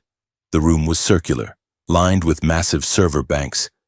In the center was the primary node, a pillar of pulsating light that connected to every gate and screen in the Empire. This is it, Saralith said. She rushed to the console. She pulled the data spike containing the shrine's patch code from her pocket. Reed stood guard at the door. Hurry, he said. Saralith plugged the spike in. Her fingers flew across the holographic interface, bypassing the firewall. I need to access the priesthood's private archive to get the override key. A red light flashed on the console. A siren began to wail. Intruder alert. A mechanical voice boomed. Lockdown initiated. They found us!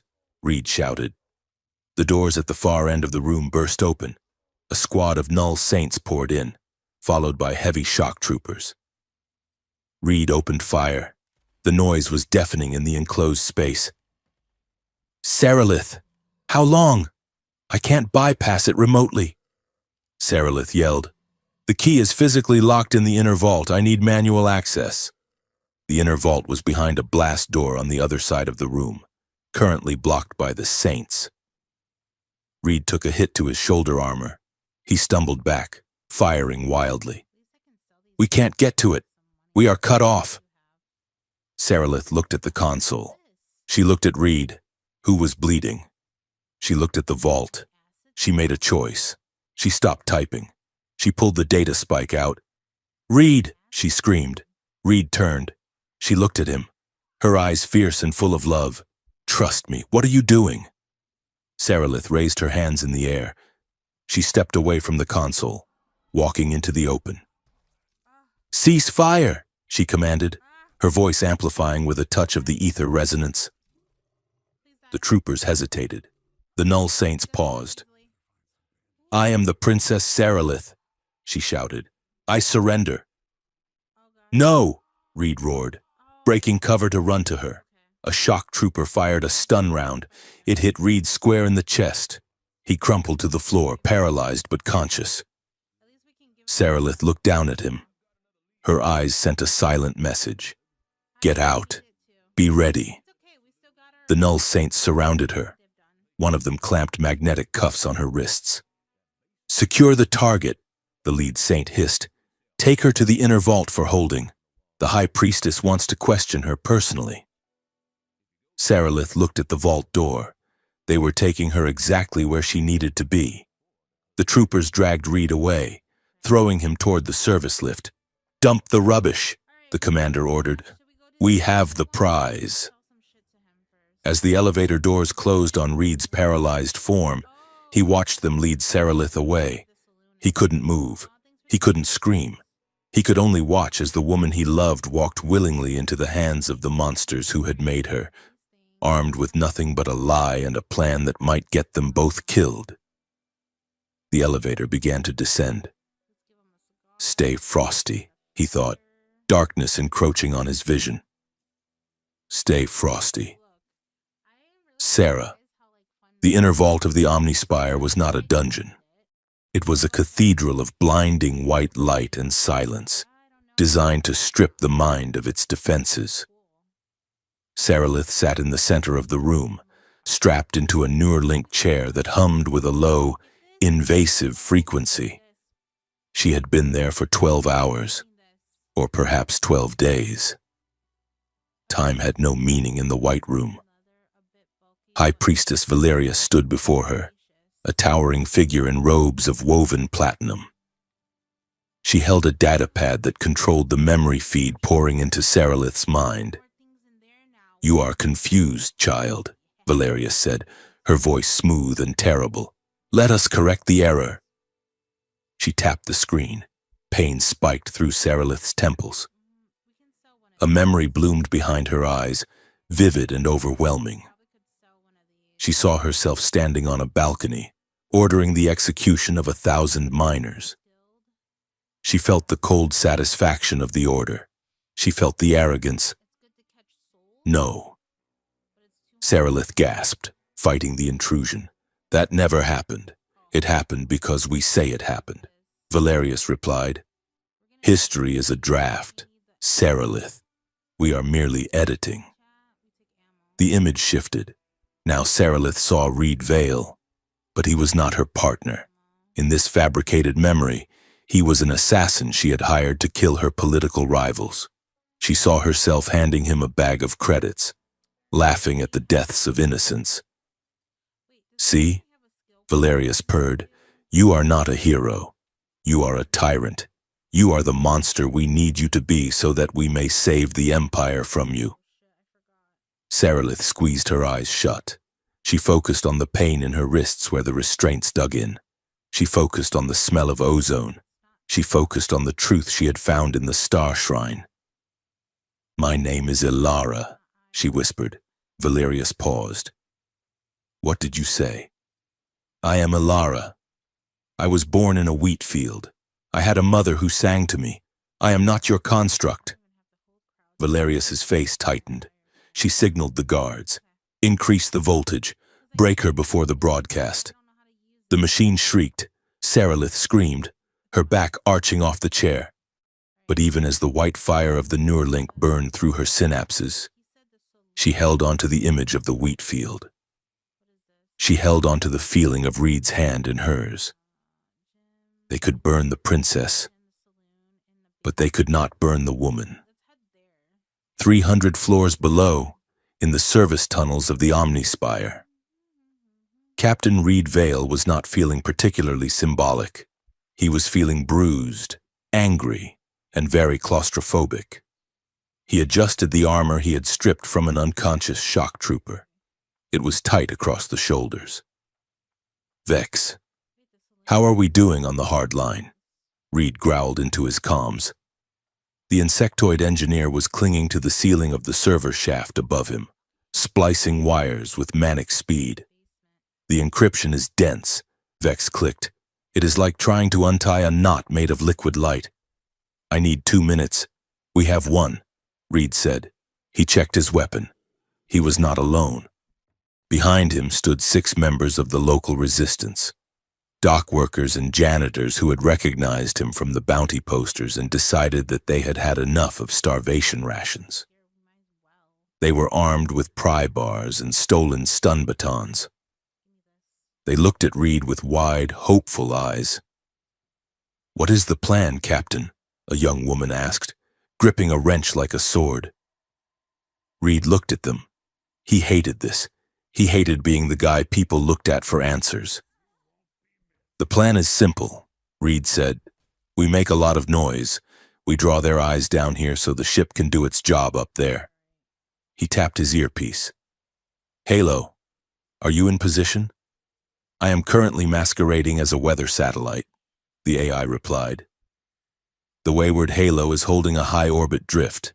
I have targeted the primary broadcast array. As soon as Vex drops the firewall, I will override the signal. Copy that," Reed said. He turned to his ragtag squad. "All right, on my mark, we are going to blow the power junction." He didn't give a speech about freedom. He didn't promise victory. He just kicked the door open and started shooting. In the high command center at the top of the spire, Lord Valen watched the tactical displays. The chaos in the lower levels was spreading. Reports of riots were coming in from the industrial districts. The illusion of control was fracturing. "It is time," he said to the generals gathered around the hollow table. "Initiate the gate collapse." One of the generals hesitated. "Sir, collapsing the Alpha Gate will sever the trade routes to the entire Outer Rim. The gravitational shear will destroy 3 colonies. Millions will die and billions will be saved from anarchy," Valen said cold. "We will blame the collapse on Saralith's instability. We will say the Etherheart failed because of her rebellion. The galaxy will see the cost of chaos, and they will beg us for order. Do it." The general nodded slowly. He entered the command key. In the inner vault, the torture stopped abruptly. The door slid open and Lord Valen walked in. He looked regal in his dress uniform, the medals on his chest catching the harsh light. "Leave us," he commanded Valerius. The high priestess scowled but bowed and swept out of the room. Valen walked over to Saralith. He looked down at her with an expression that might have been sadness, if his eyes weren't so empty. "Hello." "Saralith." Saralith raised her head. She was trembling, sweat matting her hair to her forehead. "Uncle," she rasped. "Or should I call you jailer?" Valen sighed. He reached out and brushed a strand of hair from her face. She flinched away from his touch. "You made this difficult," he said softly. "You were supposed to stay in the palace. You were supposed to be beautiful and silent. I was supposed to be a battery," she spat. "You were the anchor." Valen's voice rose, cracking with sudden intensity. "The Empire is a fragile thing, Saralith. It needs a god to hold it together. We gave them that.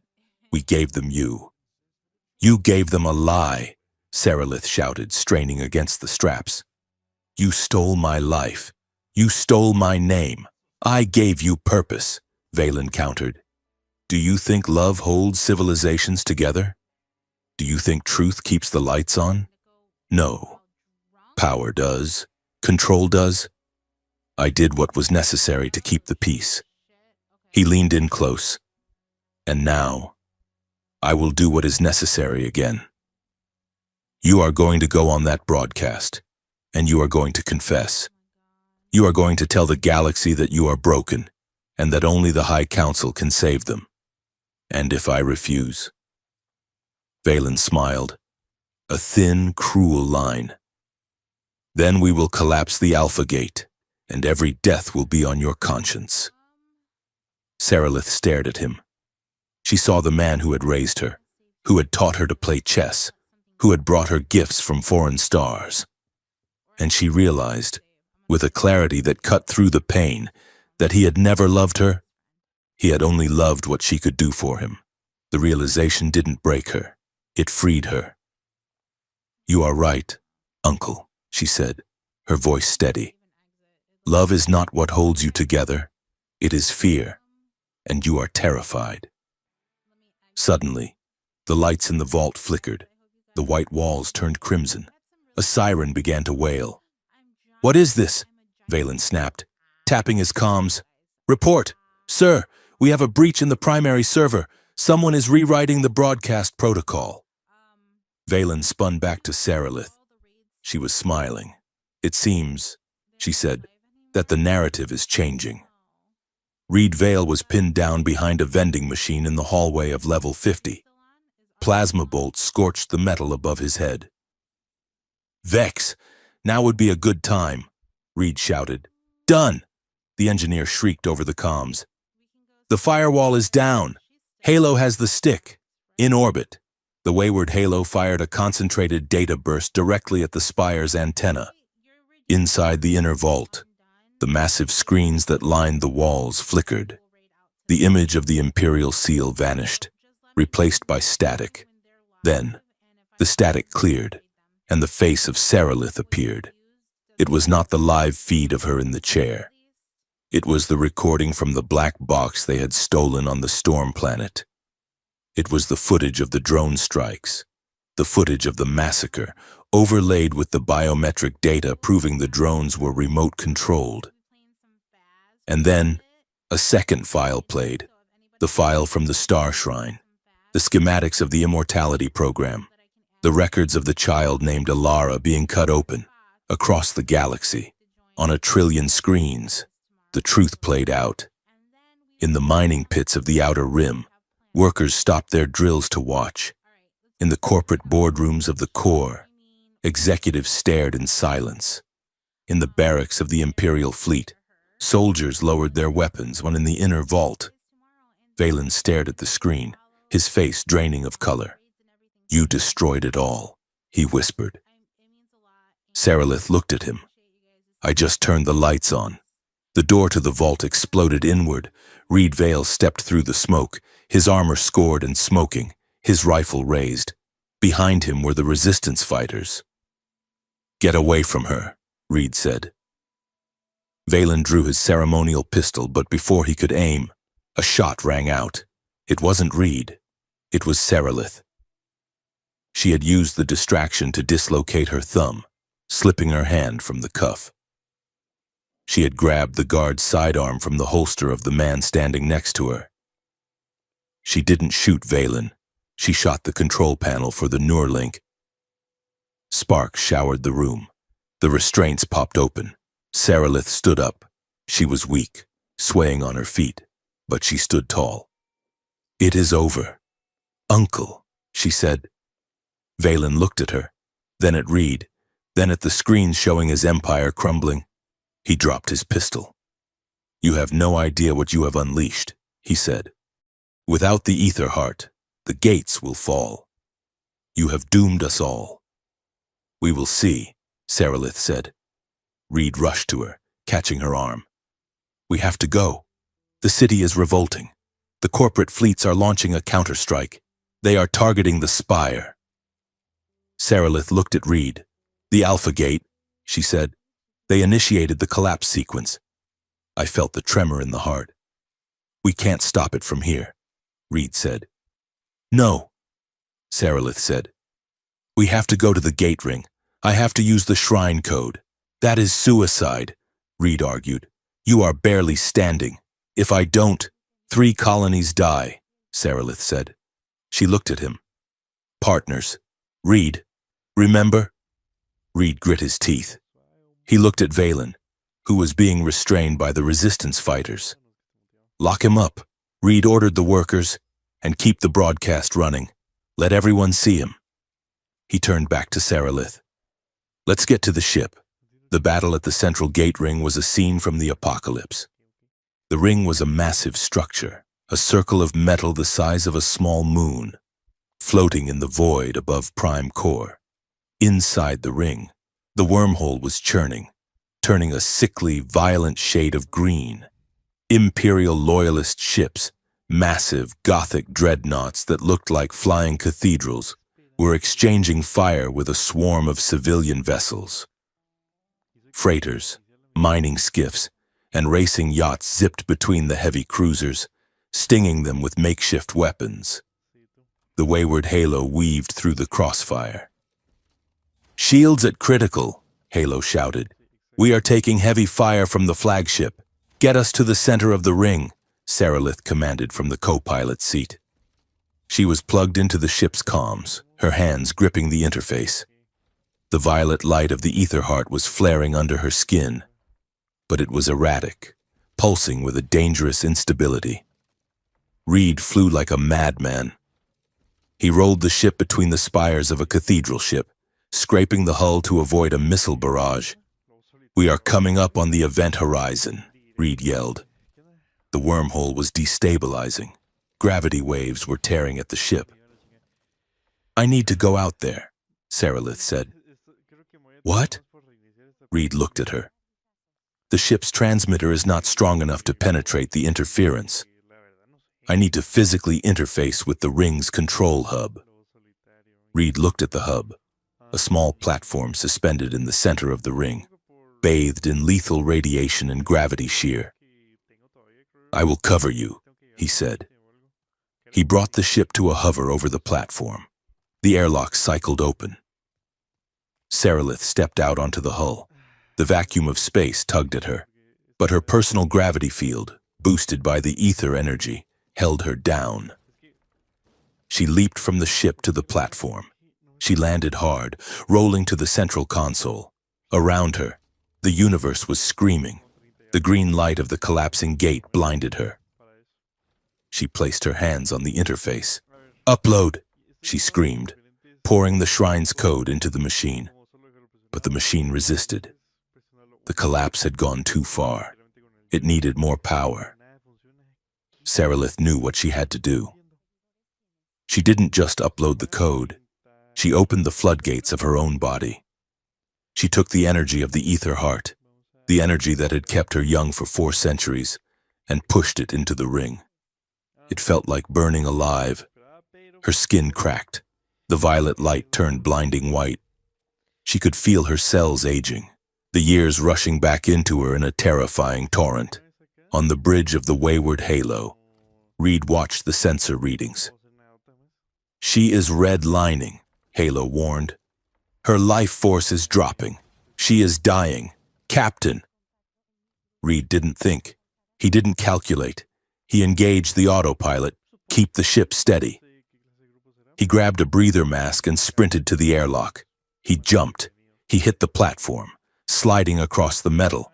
The radiation burned his skin, but he didn't stop. He reached Sarilith. She was arching back, caught in the beam of energy, her face contorted in agony. "Sarilith." He grabbed her. The energy lashed out at him, knocking the wind from his lungs, but he held on. He wrapped his arms around her waist, anchoring her. "I am not your weapon," he shouted over the roar of the cosmos.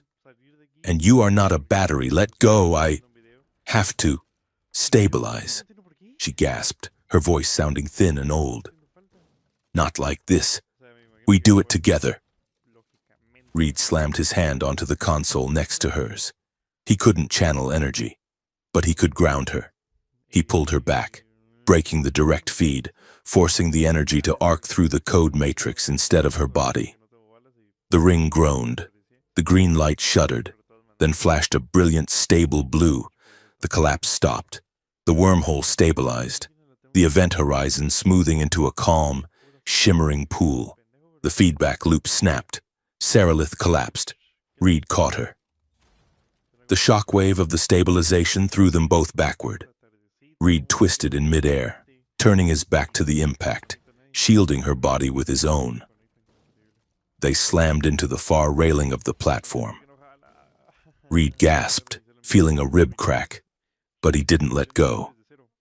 He looked down at the woman in his arms. Sarilith was breathing, but her breath was shallow. The glowing patterns on her skin were gone.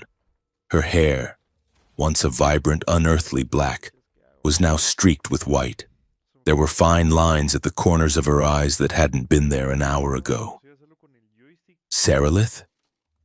She opened her eyes. They were tired, humanly, beautifully tired. Did it work? She whispered. Reed looked up. The gate was stable. The Loyalist ships were retreating, their command structure shattered by the broadcast and the failure of their doomsday plan. Yeah, Reed said, his voice choking up. It worked. He picked her up. She felt lighter, fragile.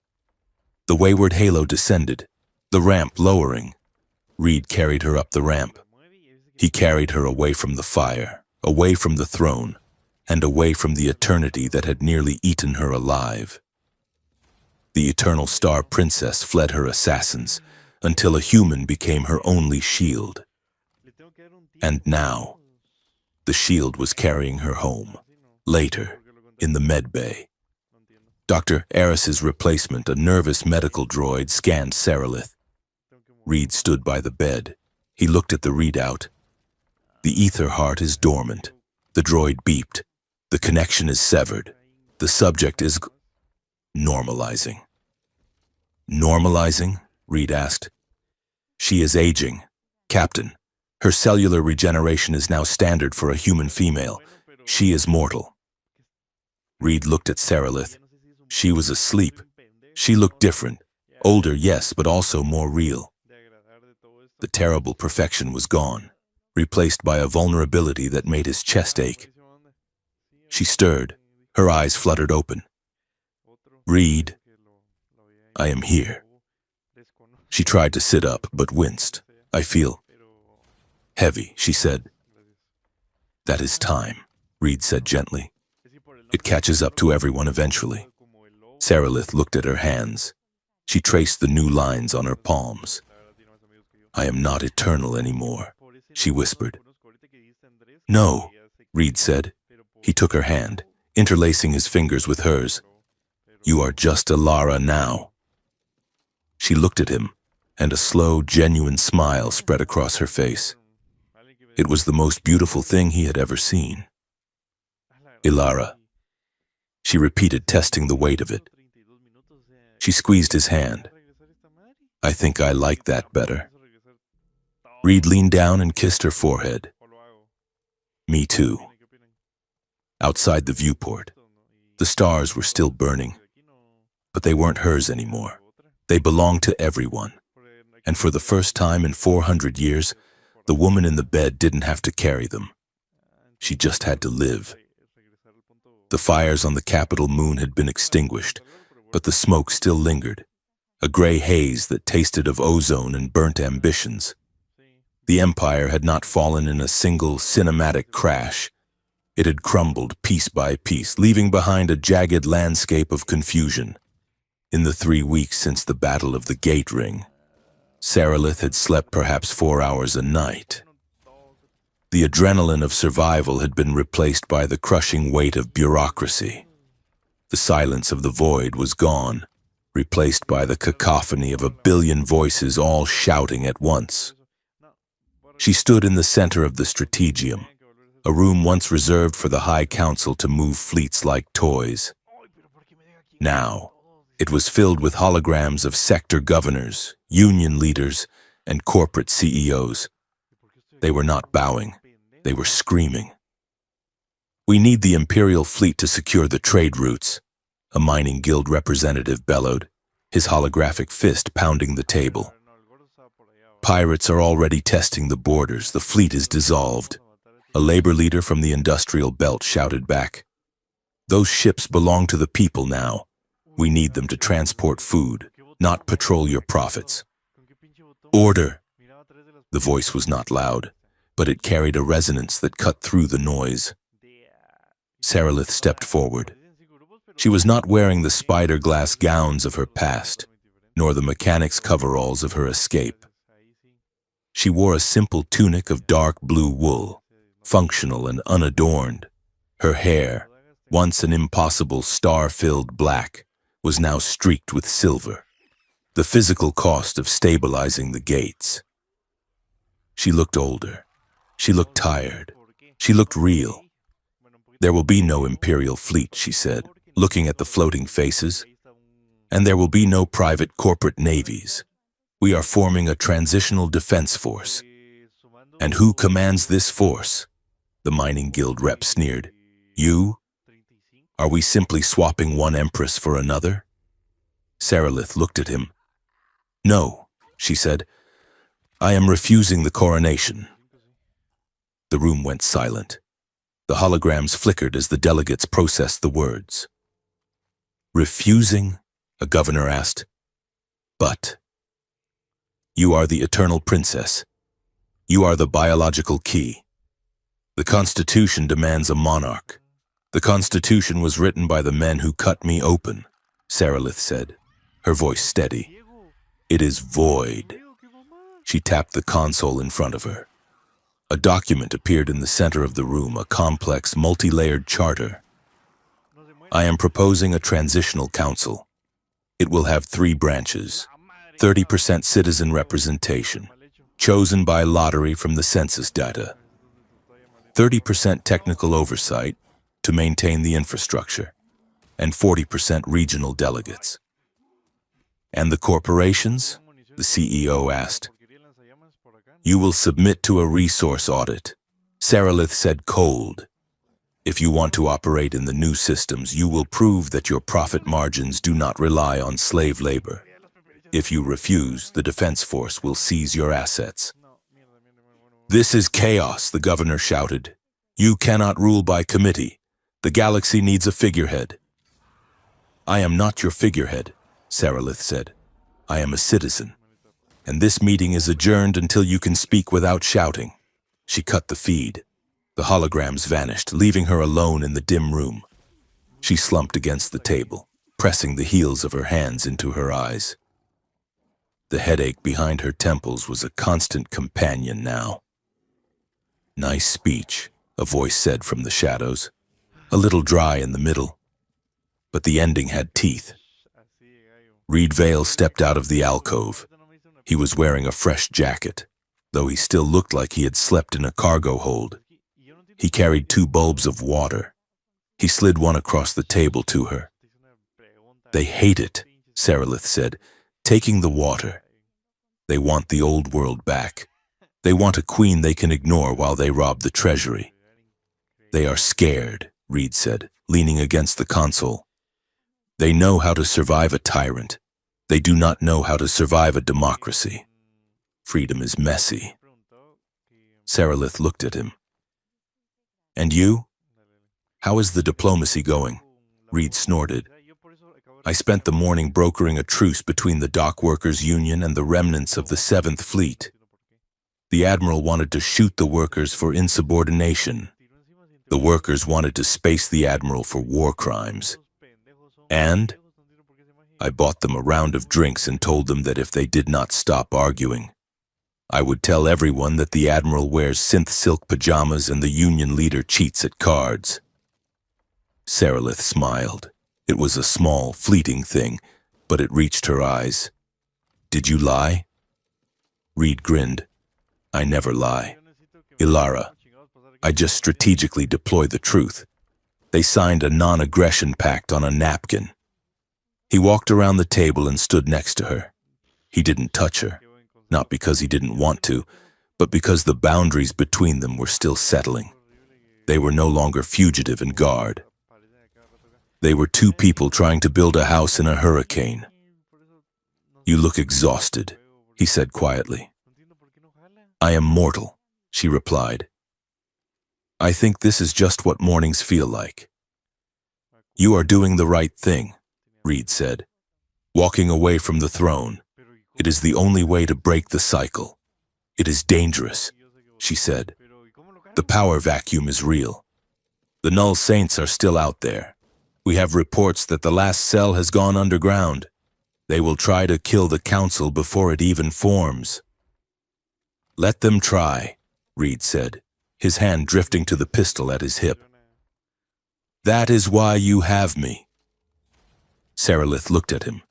"Is that all you are, Reed? My shield?" Reed looked away, staring at the star map on the wall. "I am trying to figure that out. For 20 years. I was a soldier, then a smuggler. I defined myself by what I was fighting against. Now, I am fighting for something. It is a different muscle." He looked back at her. "I am not going anywhere, Ilara, but I am not going to stand behind you anymore. I want to stand beside you." Sarilith reached out and took his hand. "That is the only place I want you." The Public Reconciliation Summit was held 3 days later in the Grand Rotunda, the same hall where the coup had begun. The glass dome had been repaired, but the blast marks on the pillars were left visible. Scars of the history they were trying not to repeat. 5,000 delegates filled the hall. The air was thick with tension. Peacekeepers in blue armbands stood at the perimeter, but Sarilith had ordered them to keep their weapons lowered. She stood on the central dais, not on a throne, but at a simple podium. Reed stood 6 feet away, scanning the crowd. He wasn't wearing a dress uniform. He wore his flight jacket and dark trousers, a visual reminder that he was not part of the court. Sarilith began to speak. Her voice was amplified, carrying to the millions watching on the feeds. "Citizens of the Alliance," she began. "For 400 years, you were told that the stability of the stars depended on the beating of one heart. You were told that without the astral dynasty, the dark would eat you." She paused, looking out at the sea of faces. That was a lie. The dark did not come from outside. It came from within. It came from a regime that valued order over life. Movement in the crowd caught Reed's eye.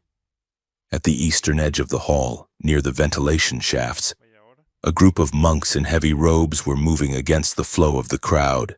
They were moving too smoothly, too perfectly. Reed tapped his comms. "Security, check the eastern sector. We have potential bogeys."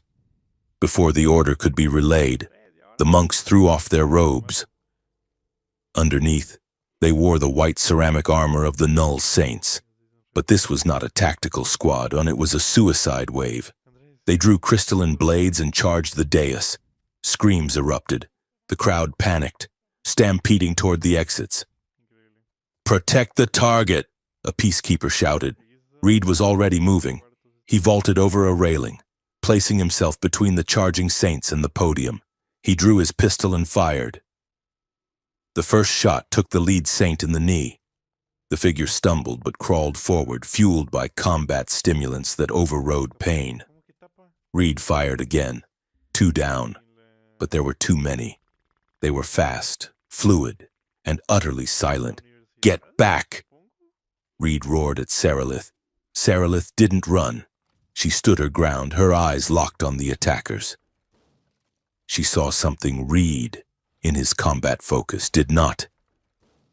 The last saint in the formation, the one closest to the flank, was small. He moved with the same lethal grace, but his frame was slight. A peacekeeper raised a heavy rifle, aiming at the small figure. "Target acquired! No!" Sarilith shouted. She threw out her hand, a burst of kinetic energy, much weaker than before, but still potent, slamming into the peacekeeper's barrel. knocking his aim wide. The shot scorched the ceiling. The small saint broke through the line. He leaped onto the dais, his glass dagger raised. Reed spun around, raising his gun to execute a point-blank kill shot. "Don't shoot!" Sarilith screamed. She stepped forward, directly into the path of the assassin. Reed froze, his finger hovering on the trigger. The saint landed. He raised the knife to strike. Sarilith didn't fight back. She didn't use her power. She simply looked at him. "Look at me," she commanded. Her voice wasn't royal. It was maternal. It was human. The assassin hesitated. The programming in his brain screamed at him to strike, but the sudden lack of resistance confused his tactical subroutines. He froze, the blade inches from her throat. Up close, Sarilith could see his face through the transparent visor. He was a boy, no older than 14. His eyes were wide, dilated with drugs and terror. "You are not a weapon," she whispered to him. The boy shook. The knife trembled. "They told you that you have no soul," Sarilith said, stepping closer, ignoring the blade. "They told you that you are just a tool to fix the world." "I know. They told me that too." Reed watched, his heart hammering against his ribs. He kept his aim on the boy's head, but he didn't fire. He trusted her. "I am Alara," she said softly. "What is your name?" The boy's breathing hitched. Tears leaked from his eyes, mixing with the sweat inside his helmet. Unit 7, no," she said. "Your name." He lowered the knife an inch. "Jace," he whispered. "Jace," she said. "Put the knife down. You do not have to die for dead men." The boy looked at her. Then he looked at Reed's gun. Then he looked at the crowd. He dropped the knife. It shattered on the marble floor. He collapsed, sobbing. Sarilith knelt and wrapped her arms around him. The peacekeepers rushed forward to drag him away, but she waved them back. "Get a medic," she ordered. "Not a guard, a medic." She looked up at the cameras, at the millions watching. "We do not kill our children," she said, her voice shaking with emotion. "Not anymore." Reed lowered his gun. He let out a breath he felt like he had been holding for 20 years. The final phase of the transition took place deep within the Omnispire, in the heart of the machine that had once enslaved her. Sarilith. Reed and a team of top engineers from the Free System stood before the Etherheart's central interface. "The shrine code is ready," Vex clicked from the console. "We have established nodes in every major system. The load will be distributed across the entire gate network. It means the network will be slower," the head engineer warned. "Jumps will take days instead of hours. The economy will slow down." "Good," Sarilith said. "Speed was what killed us. We were moving too fast to see who we were hurting. Let the galaxy slow down. Let us learn to live at a human pace." She stepped up to the interface. This was the moment. For 400 years, the Etherheart had been a parasite, feeding on a single host to keep the gates open. Now, they were turning it into a symbiont. "Ready?" Reed asked. Sarilith looked at him. "If I do this, the last spark of the Eternal Princess goes out. I will be completely ordinary." Reed smiled. "I am looking forward to ordinary." Sarilith placed her hand on the panel. "Authorize," she said. The machine hummed. The violet light that had defined her existence for centuries flared one last time, filling the room with a blinding radiance. Then, it fractured. On the holographic map, the single point of light at the capital split into thousands of smaller lights, spreading out across the galaxy like a web of stars. The burden was lifted. Sarilith gasped as the connection severed. It felt like a weight being removed from her soul, but also a loss. The voices of the stars, which she had heard in her head for so long, went silent. She slumped against the console. "It is done," she whispered. Reed was there, his arm around her waist. "How do you feel?" "Quiet," she said. "It is so quiet." That evening, Sarilith addressed the galaxy for the last time as a ruler. She stood on the balcony of the palace, overlooking the city. The crowds below were not cheering in synchronized worship. They were talking, arguing, laughing. It was the messy sound of freedom. "People of the Alliance," she said. "Today, the ether heart belongs to you. The gates are open and no one holds the key." She took a deep breath. "I am stepping down from the High Council. The transitional government will proceed without me. I am not your anchor. Stability does not come from an immortal woman in a tower. It comes from you. It comes from the choices you make when no one is watching." She looked at the camera, her gaze direct and unflinching. "My name is Ilara. I am finite. I am flawed. And I am going to live the rest of my life as one of you." She turned and walked away from the podium, leaving the microphone live, capturing the sound of her footsteps fading away. Later that night, the wayward Halo sat on the private landing pad of the palace. The crew was prepping for departure. Reed found Sarilith, Ilara, sitting on the rear ramp, swinging her legs over the edge, looking at the city lights. "You packed light," Reed said, sitting down next to her. He pointed to a single duffel bag. "I didn't have much to bring," she said. "Most of what I owned belonged to the state." Reed looked at her profile. The moonlight caught the silver in her hair. "So," he said, "where to? The council offered you a pension, a nice villa on a resort world. You could retire." Ilara laughed. "Retire? I am technically only 3 weeks old in this life. I have a lot of catching up to do."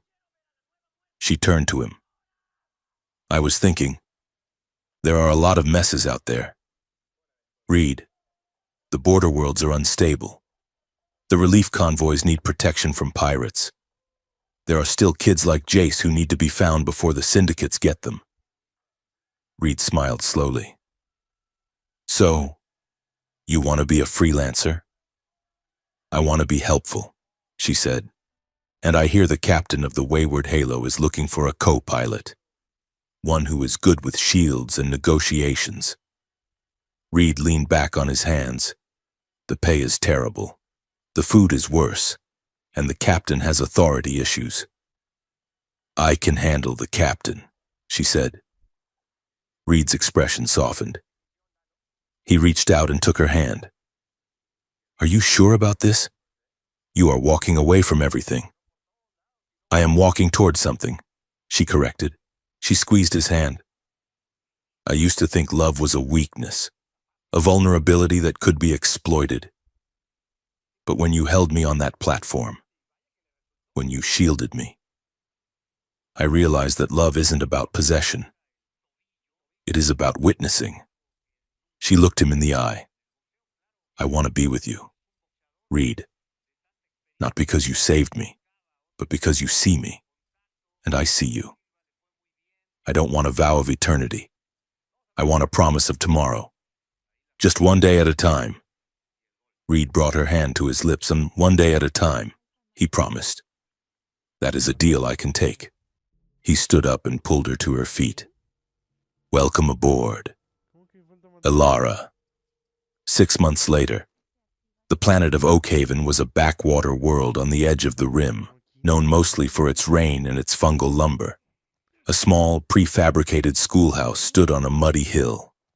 Inside, 20 children sat on mismatched chairs, listening to a teacher read from a data pad. The door opened. A woman walked in. She wore a heavy canvas coat, muddy boots, and a scarf wrapped around her neck. Her hair was pulled back in a practical tail, streaked with gray. The teacher looked up. "Can I help you?" "I am here with the delivery," the woman said. She had a voice that was soft but commanded attention.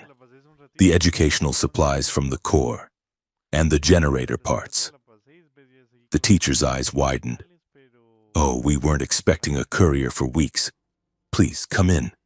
Children, say hello. The children turned. They didn't bow. They didn't gasp. They just waved. Hello? They chirped. The woman smiled. It was a radiant, genuine smile that lit up the gloomy room. Hello? She said. A man walked in behind her, carrying a heavy crate of fusion cells. He grunted under the weight. Where do you want these? He asked.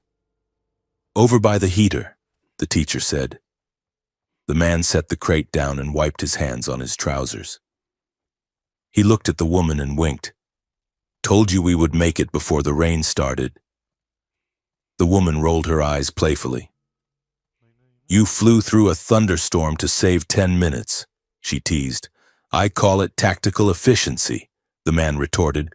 One of the children, a little girl with pigtails, raised her hand. Are you a princess? She asked the woman. The room went quiet. The teacher looked nervous. The woman knelt down so she was eye level with the girl. She didn't look like a statue, and she looked like a traveler who had seen a long road. No, she said simply. I am just a pilot. My name is Ilara. The little girl nodded, satisfied. Cool. I want to be a pilot too. Ilara reached out and high-fived the girl. You will be a great one. The rain had stopped by the time they walked back to the ship. The clouds broke, revealing a sky washed clean, the stars beginning to poke through the twilight. The wayward halo sat in the clearing, steam rising from its hull. It was scarred, patched, and ugly, and it was the most beautiful thing Ilara had ever seen. She stopped at the bottom of the ramp and looked up at the sky. Above them, the local jump gate hummed to life. It didn't crackle with the violet instability of the old empire. It glowed with a steady lattice-work blue light, pulsing gently, connected to 1,000 other gates in a web of shared energy. It was stable. It was safe. Reed stood beside her. He bumped his shoulder against hers. Not a bad view, he said. Ilara took a deep breath of the wet, earthy air. No, she said. It is perfect. Reed put his arm around her shoulders.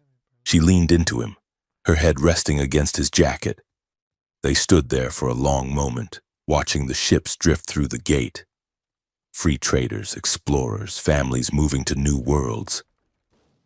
There were no fanfares, no grand speeches, just the quiet hum of a galaxy that was finally learning to breathe. Ready to go? Reed asked. Halo says there is a distress beacon in the next sector. Someone stuck in an asteroid belt. Ilara smiled. She pulled away from him and started up the ramp. I will fire up the engines, she said. You check the shields. Aye, aye. Co-pilot, Reed said, following her. The ramp hissed shut. The engines of the wayward Halo flared blue, matching the light of the gate. The ship lifted off, banking smoothly into the night sky, leaving the mud and the gravity behind. Inside the cockpit, Ilara and Reed sat side by side. They flipped switches in sync, a dance of practiced partnership. Punch it, Ilara said. Reed slammed the throttle forward. The stars stretched into lines of light. The ship leaped forward, not running away from the past, but flying headlong into the future. They were no longer the princess and the guard. They were just Ilara and Reed, and the galaxy was wide open,